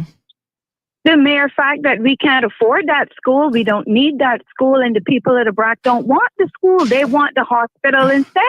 Yeah, but unfortunately, none of those reasons in law are reasons for court to issue an injunction. Remember, the court is not going to interfere with the executive branch of government unless, there's very, very specific things being done. And the system allows Julie, along with the other cabinet members, to do what she's doing. Unfortunately, because they voted for it and they approved it. And unfortunately, they're now out there complaining about it. Yeah, they all knew that they don't need now. Yeah, what are they complaining about it for? They should have not voted in favor of it. Voted for it. Exactly. Now they're bitching behind the doors and telling people that they didn't support it. And I'm saying, no, they did. Just go read the Hansard. You will see in the PAC committee as well. But a lot of it she never exposed because have you seen the renderings? Well, all of cabinet, they want to talk about collective responsibility when they don't want to stand on their own 2 feet and make a decision. Well, this is a perfect example of it. Individually, they would have supported the school. They would have voted for it. And in fact, to the point, that is why she got rid of Wayne Panton, because Wayne Panton, as premier at the time, would not support the school, and he had to go as a result of it. So if he didn't vote for it for the money, then why hasn't he stepped up to the plate and he has said that? No, he has said that, but they got rid of him. Yeah, but they got rid of him out of cabinet. That's why they had to move him, because he wouldn't approve it. He was willing to give her, I think, maybe 15, 20 million, and that was not enough for her. Yeah, because the kickback money got kicked in too, you see. You know that, right? I just don't understand it. I mean, there could be a collective of very legal minds that come together and find somewhere that they can put an emergency injunction on it. But you Brockers, you know what legal minds we need? You Brockers need to vote her ass out. That's what the legal minds need to do. She said you're not running again. I know you. If you believe that, I got some land up East End I can sell you that don't belong to me either. I'm just saying. Well, I don't know who pulled it, but I'm just saying. Jim Borden, so some people land out in the north now. Oh, geez, some peace. Trust that me. Was a proven fact. But anyways, I just think that the most important thing for the BRAC right now is a proper hospital with an elderly care unit on there, like the KCCC that's there. Move all of that on the bluff. That's safer. The staff would not be in such turmoil every time hurricane season come along. You do not know the stress that they go through trying to convert the Ashton Ruddy Center into a hospital. Oh my God. Miss Julian, I see that. And the stress that the staff is under. You know how many people have left after last hurricane season? They can't be bothered to work for the HSA anymore because of all the foolishness. When a hurricane comes, they got transport everybody up on the bluff. A lot of them said, no, I'm not working here no more and going back to Grand quit. What mess. Yes, mess. We're in a mess up here. We are in a mess. And all the people up here benefiting are the District Commissioner Mark Tibbetts and Julie. Y'all have a good day. Thank you, honey child. Rockers, wake up. She's running. Don't be fooled. Danelia says, why doesn't government buy it? Child, they got to fix what they got. I don't know. What a mess. All right, so let's look at some of the constituencies. So Barbara Connolly claims that she's not running. Again, take that with a grain of salt, please and thank you. Because I don't believe that for one hot minute. In her constituency, we have let's see who's we know for sure that oh gosh. Well, this group actually hasn't come out yet. I think they need to come out. If I not seeing no flyers and nothing from y'all, I'm not even gonna talk about y'all. I'm not giving you no free advertising. Y'all need to get your ish together. So right now, Barbara's there. She claims she's not running, but I don't believe that. We have, hold on, let me show you guys some screenshots. PPM has said that they are running. They haven't, you know what's so interesting about PPM is the mere fact that they haven't said that anybody else is running in Barbara's slot. Sorry, is another reason why I don't believe that she isn't running. Because they would have announced already who would be running instead of her. So I don't know what Barbara talking about, honey child. But this is the current lineup of people. So the ones who have declared, and I've seen materials for, obviously West Bay Central. So far, Kathy Ebanks-Wilkes and Jewel Hides. Then we have West Bay North. Bernie Alfredo Bush is the current one. Ralston Anglin running against him. West Bay South, Andre Martin Ebanks. Nobody has announced that they're running against Andre. Georgetown Central, Kenneth Vernon Bryan. And like I said, at this point, unless you guys have submitted marketing materials, yeah, you're not running, far as I'm concerned, because you should have been out in these streets telling CMR that you're running. And if you're not done so, I'm not dealing with y'all. Roy McTaggart. So Emily has come out with the TCCP group. Emily, what's her last name? Duku? Georgetown North, Joey. Nobody against Joey yet, as far as I'm aware. Georgetown South, Barbara Connolly. Georgetown West, David is supposed to be out. And we have Craig Frederick from the PPM. Prospect, Sabrina Teresa Turner. And then Leon Gold has declared, and PPM has also put forward some young lady named Christy Gomez. Apparently she's Barbara's niece. Never heard of her in my life, but there you go. Red Bay, Alden McLaughlin is not running, so PPM has put forward what his name is again? Roy Tatum. Bordentown East. Oh yes, and Red Bay would be, no, my apologies. Red Bay is Leon Gold. Did I say prospect for him? No, he's Red Bay. And y'all know not to vote for him, right? Okay. Women and children. You want to protect your women and children? Please don't vote for Leon. Bordentown East, Dwayne John Seymour, nobody yet. Bordentown West, Christopher Selvin Saunders going up against Ozzy Bodden. Newlands, Ween G. Panton. The only other person is this Raul Gonzalez. Heather Diane Bodden. PPM says that they're going to be running, what's his name again? Oh gosh, the woman beater one. What his name is? I can't remember his name now. Oh shoot. Anybody remember his name? He did a whole editorial on him, and I can't remember his name. Anyway, he claims that he's running, but again, women and children, protect your women and children, hide your women and children. East Stand look like that gonna be full, honey child. But so far, really the only ones officially is Isaac Douglas Rankin is in now. Delmira Bodden has indicated she's running. And what's the name of the next one again? Oh yeah, John McLean. He's already sent out his flyers and stuff. Cayman Brack East, Miss Julie claims that she's not running. Big question mark. Oh, thank you so much, Josh Parsons, for Savannah against Miss Heather, but his record looks a bit checkered. Cayman Brack and West and Little Cayman, Moses Kirkernel supposedly isn't running, but we've not officially heard who's running there yet either. All right, thank you, Strong Wilt. Gabby says, yes, please don't be stupid and vote for Leon. We don't need to have P. Diddy in Cayman. Y'all be surprised y'all got enough of them already. Raymond says, when I hear people say so-and-so is running, I think, wow, they starting 2025 off healthy. How far are they going? 3K, 5K? Lord Raymond, you are just scandalous, low-key scandalous. Too funny. Listen, I hear nothing official about him, so I'm waiting. I have not, yeah, okay. We can just leave that one right there, road to Parliament. What a hot mess.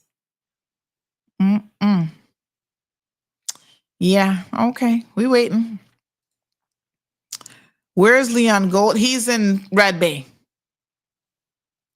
Nicholas hasn't said that he's running. I mean, we're speculating.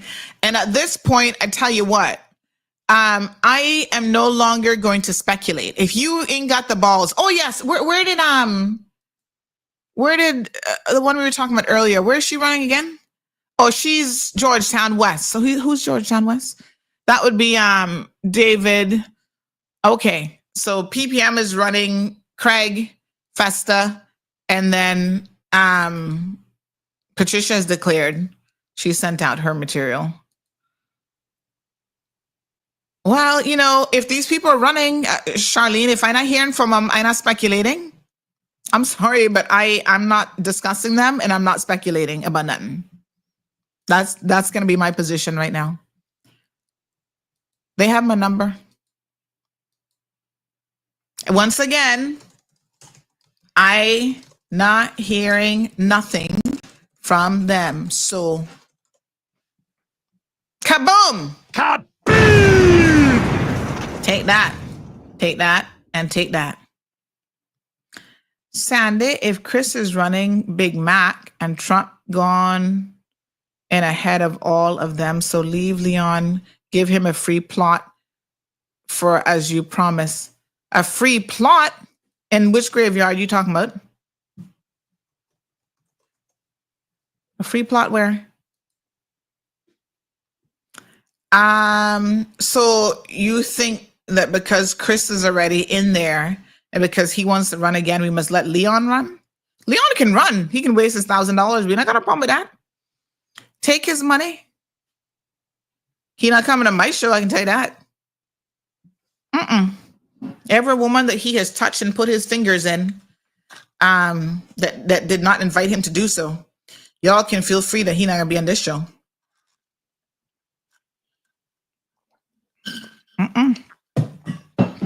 Certain things I can't. I mean, there's been no allegations of rape or sexual assault, just harassment from Chris, which is bad enough. Leon, there was an allegation of an actual sexual assault. Those are very different things, you know. To be clear, I not business with, you know, if you're in a consenting situation. But what Chris Saunders has alleged to do in his workplace is bad enough.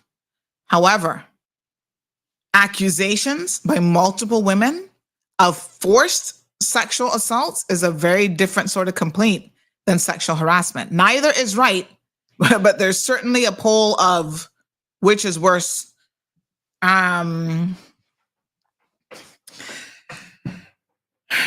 Yeah.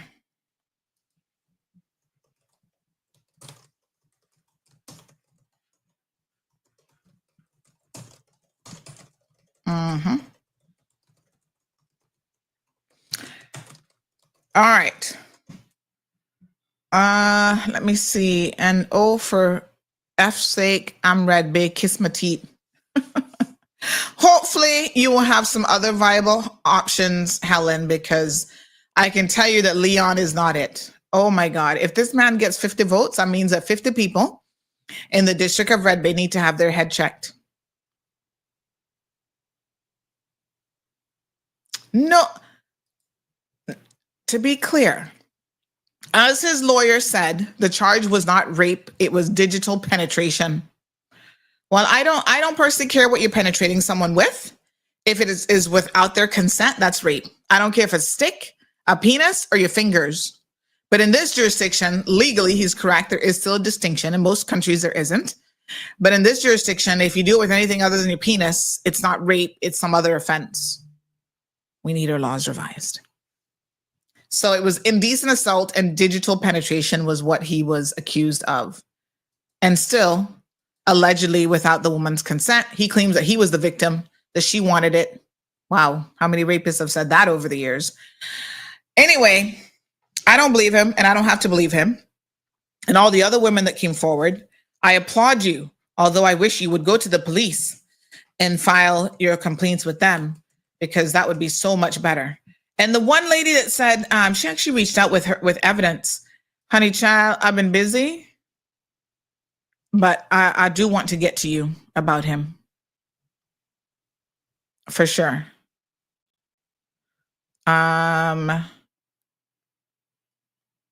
Yes. Let me see. I need to find her message, actually. You and I are going to talk. Mm-hmm.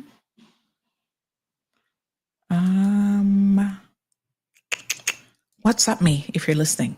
I'm trying to find your message. Yes, you and I need to talk. All right.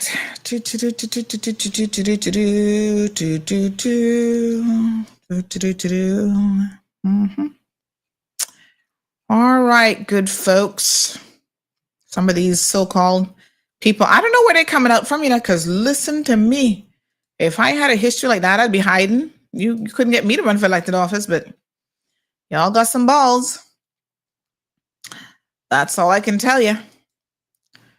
One thing this man is doing is popping up during elections and spreading billboards all over the place. They don't win. Go silent until a hurricane threat and offer limited leftover plywood by leaving it on the side of the road for anyone to grab, and then go radio silent until the following year contributes nothing to the community. This is somebody talking about Raul.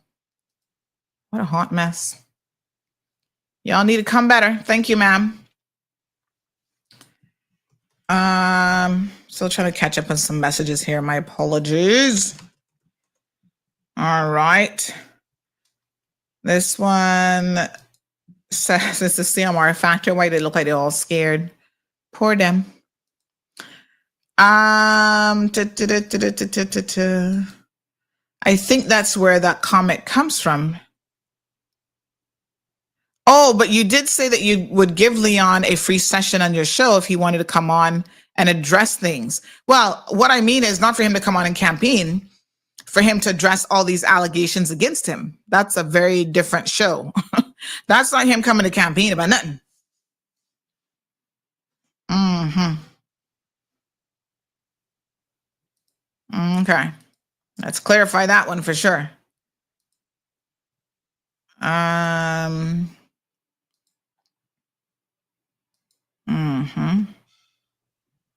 Let me just check.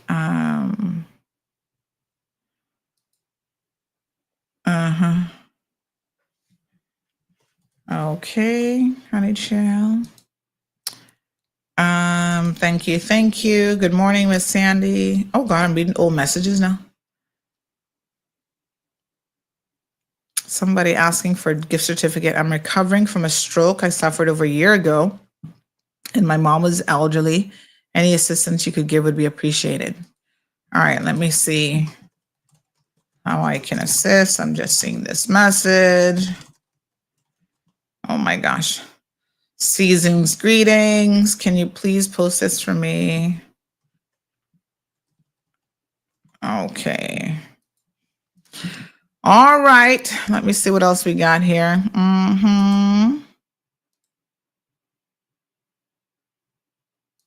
Hot mess. Hot mess and hot mess. All right. Lots of hot messes around the place here today. No, sir. Y'all not ready. Prince Andrew settled out of court hush money. Oh, try and hush money him. Here, next one. But he not running for anything in my country. So the UK will have to deal with him. But you see what his mother did? His mother know. She know what that girl's saying is probably true. So she demoted his backside where he's not part of the official royal family anymore. He couldn't even attend his own daughter's wedding, really. They had him in the background taking pictures, hiding out. Yes, the audacity to run, Helen. Oh, I love your curls, by the way. They're so pretty. Wow. I would like to know what you put in there. One of these days, I'm going to have to figure out my daughter's hair, and she has very long, thick, curly hair. And so when she gets older, I'd love for her to wear her hair like this, but I know the right products matter to keep those curls from drying out. Rena says, yes, he is. There's an article posted in Compass last week. Which story is that, my dear? Charlene says, watch Auntie Sandy when she's just saying. Honey, chill. All right, let me see. I'm trying to think of anybody else that I've seen put out material.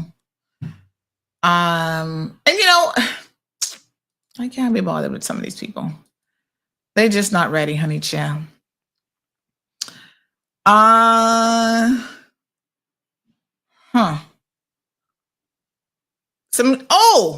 Let's talk about this young man. Justin Hastings wins the Latin America Amateur Championship. Wow, congratulations. Well done. Cayman is killing it these days in the sports arena. Swimming, golf. What else we've been doing well in? Track and field. Ooh, honey child. Y'all blazing up the place. Well done, young man. We posted this on Saturday. So proud of him. I don't even know who he is, but I'm very, very proud of him. Amazing job. Good for you. Fantastic. Y'all saw this? Let me put up his little picture so you can see this young man. Well done. Yes. Very, very proud of him. His parents must be so proud too. Love when young people go out there and represent. There he is. Look at that. Oh yeah. So he's going up against some players there. So 21-year-old Justin Hastings captured the 2025 Latin America Amateur Championship in dramatic fashion Saturday, finishing under spotlights as darkness fell at the Pilar Golf Course in Buenos Aires, Argentina. Yes, honey child. San Diego State is where he goes to school. He's a senior. He follows in the footsteps of his fellow Caymanian, Aaron Jarvis, who won in 2022. Showcased remarkable composure during a grueling 36-hole final day. Hastings lit up the morning round with a spectacular 88 under 64. Listen, I don't know nothing about golf, honey child. So keep that in mind when I read this, okay? Then held steady with an even par 72 in the afternoon to post a tournament total of 16 under 272, edging out Peru's Patrick Sparks by a single shot. Yes, sir. This is where it's at. The victory marks a significant milestone for the Cayman Islands, which is now the fourth country to boast multiple LAAC winners, along with Chile, which has 3, Argentina has 2, and Mexico has 2. Look at Cayman. Take that, y'all. So congratulations, young man. Apparently he is ranked 52 in the world amateur golf rankings. And this is a really big deal. So we congratulate this young man and his family, and of course, all the Cayman Islands. Super, super, super proud of him. Really fantastic. I love it. Well done. I think we should end the show on that extremely positive note. So yeah, we can compete internationally, honey child. Oh, child. Gabby says, I live around the corner from Mr. Gonzalez, and I've yet to see this man at my door or hear what his plans are. He not got no plans. He not got no plans. Oh, yes, I forgot the PPM did introduce Justin as well. He ain't got no plans. So there are other groupings and parties out there who've not made any official announcements. So, I'm waiting on y'all. I'm not waiting on y'all, to honest to God, I'm not. But when you do, you know how to reach me. Okay. So it is what it is. And we're going to keep it moving. Congratulations, young man. So happy that, you did such an amazing job. Your parents must be so proud of you. Well done. All right. Let's leave it there for now. And we'll see you guys tomorrow morning. How's that? Cubans. Let's talk about this. So President Biden has removed Cuba from the terrorism list, which the only reason we care about this, quite frankly, is because if as ESTA eligible country, we traveled while they were on the terrorist list, this is why you had your ESTA revoked, and then they told you you had to apply for a visa. So my question is this. Does this mean that all of the people who had their ESTAs revoked, and I'll ask this of our government, all the people who had their ESTAs revoked for visiting the terrorist country, now that he said they're not a terrorist country anymore, whatever, do we get to have, and I'm not in, thank God I didn't travel during that time, but do we get to have those reinstated? Like, how is that going to work?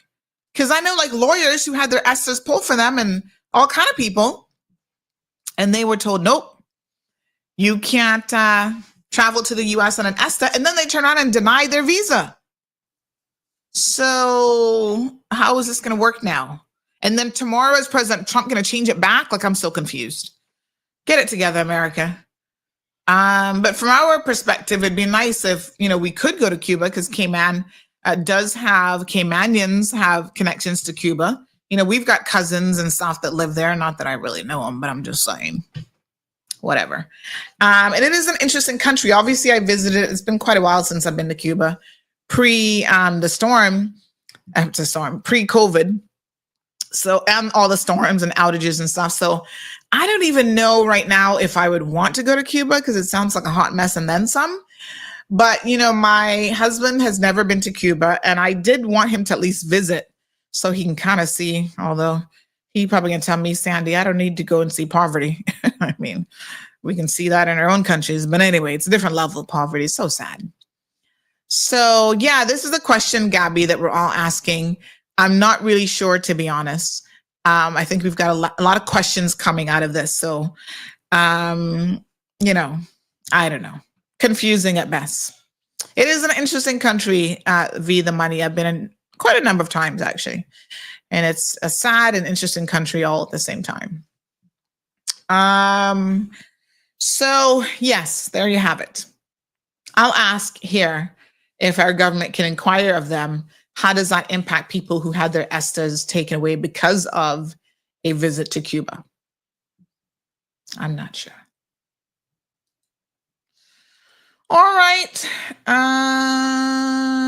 No. Okay. Anything else we got? I think that's it. All right. Y'all be good. See you mañana. Tomorrow's Tuesday. All righty, honey, ciao. Have a beautiful rest of your Monday. You went on a school trip, Gabby? Oh my gosh, it's been a long time. Yeah, Trump will probably change everything again. What a hot mess. Ay, I tell you. Hot tamales. All right, folks, be good, and we will see you tomorrow morning. Thank you for tuning in to another episode of The Cold Hard Truth on Bobo 89.1 FM. Cayman's #1 talk show is live weekdays from 7:30 a.m. Never miss an episode again. Watch anytime on CMR's Facebook and YouTube channels for the latest show episodes. Don't forget to follow us online on our social media channels. And visit CaymanMarlRoad.com for all the latest news and community happenings.